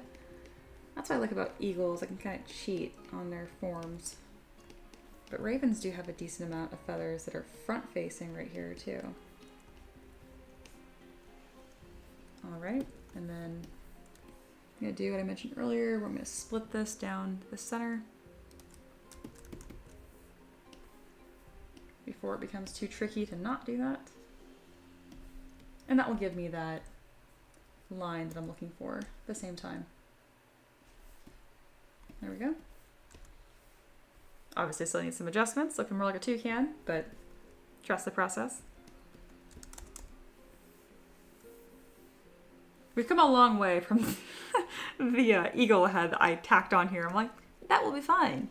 It wasn't. We're gonna throw in some eyeballs here, and something that's really gonna help give this, again, so I'm sculpting a raven, but I want it to be this eldritch creature at the same time, right? So in order to achieve that, keeping some things that express personality, and it's really gonna be in the eyes, is really important. My dog is back there trying to cover himself in his blanket. I don't know if you guys can see that. I see you.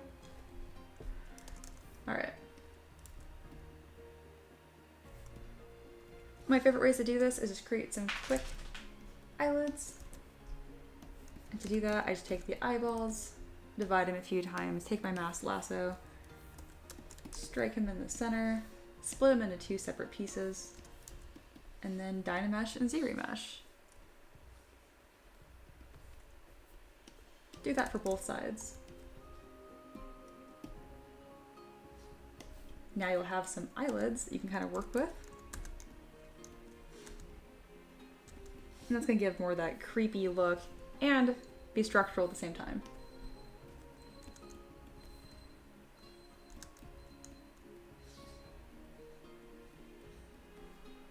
Here we go. He looks kind of tired right now. Also, this beak is gigantic. We don't want that.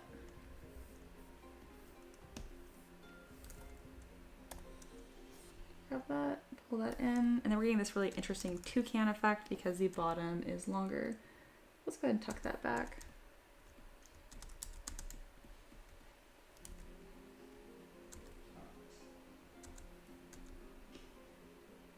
And it should be higher right here.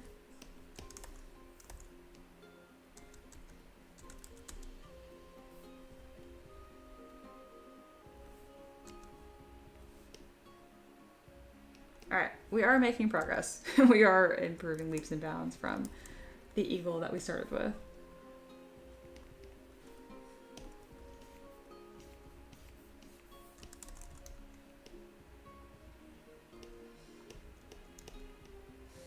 Oh, burbs. Burbs are so weird. Site says, already looking way better, closer to a raven. Absolutely. That's why I'm like, I need to just axe this approach of like, oh, I'll just take this hawk I made and like, or eagle, and then just like re-squish it around. Wasn't gonna work for this.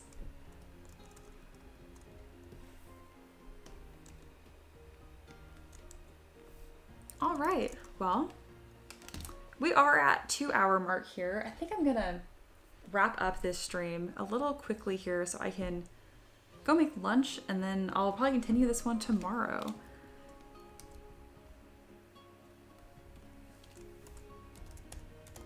If I make any progress on this tonight without you guys, I'll make sure to take some screenshots of my progress because I know it's fun to see that. But I need to not look at this for a while and refresh my eyes. But yeah, thank you guys so much for being here. I'll be back tomorrow, and usually around 11 p.m., 12 p.m., so noonish Eastern time. Again, thank you guys for hanging out. If you dug it, had a good time, I encourage you to subscribe since you use ZBrush, so YouTube will tell you when I stream again. If not, you know where to find me. Thanks for being here, and I'll see you guys in the future. Bye!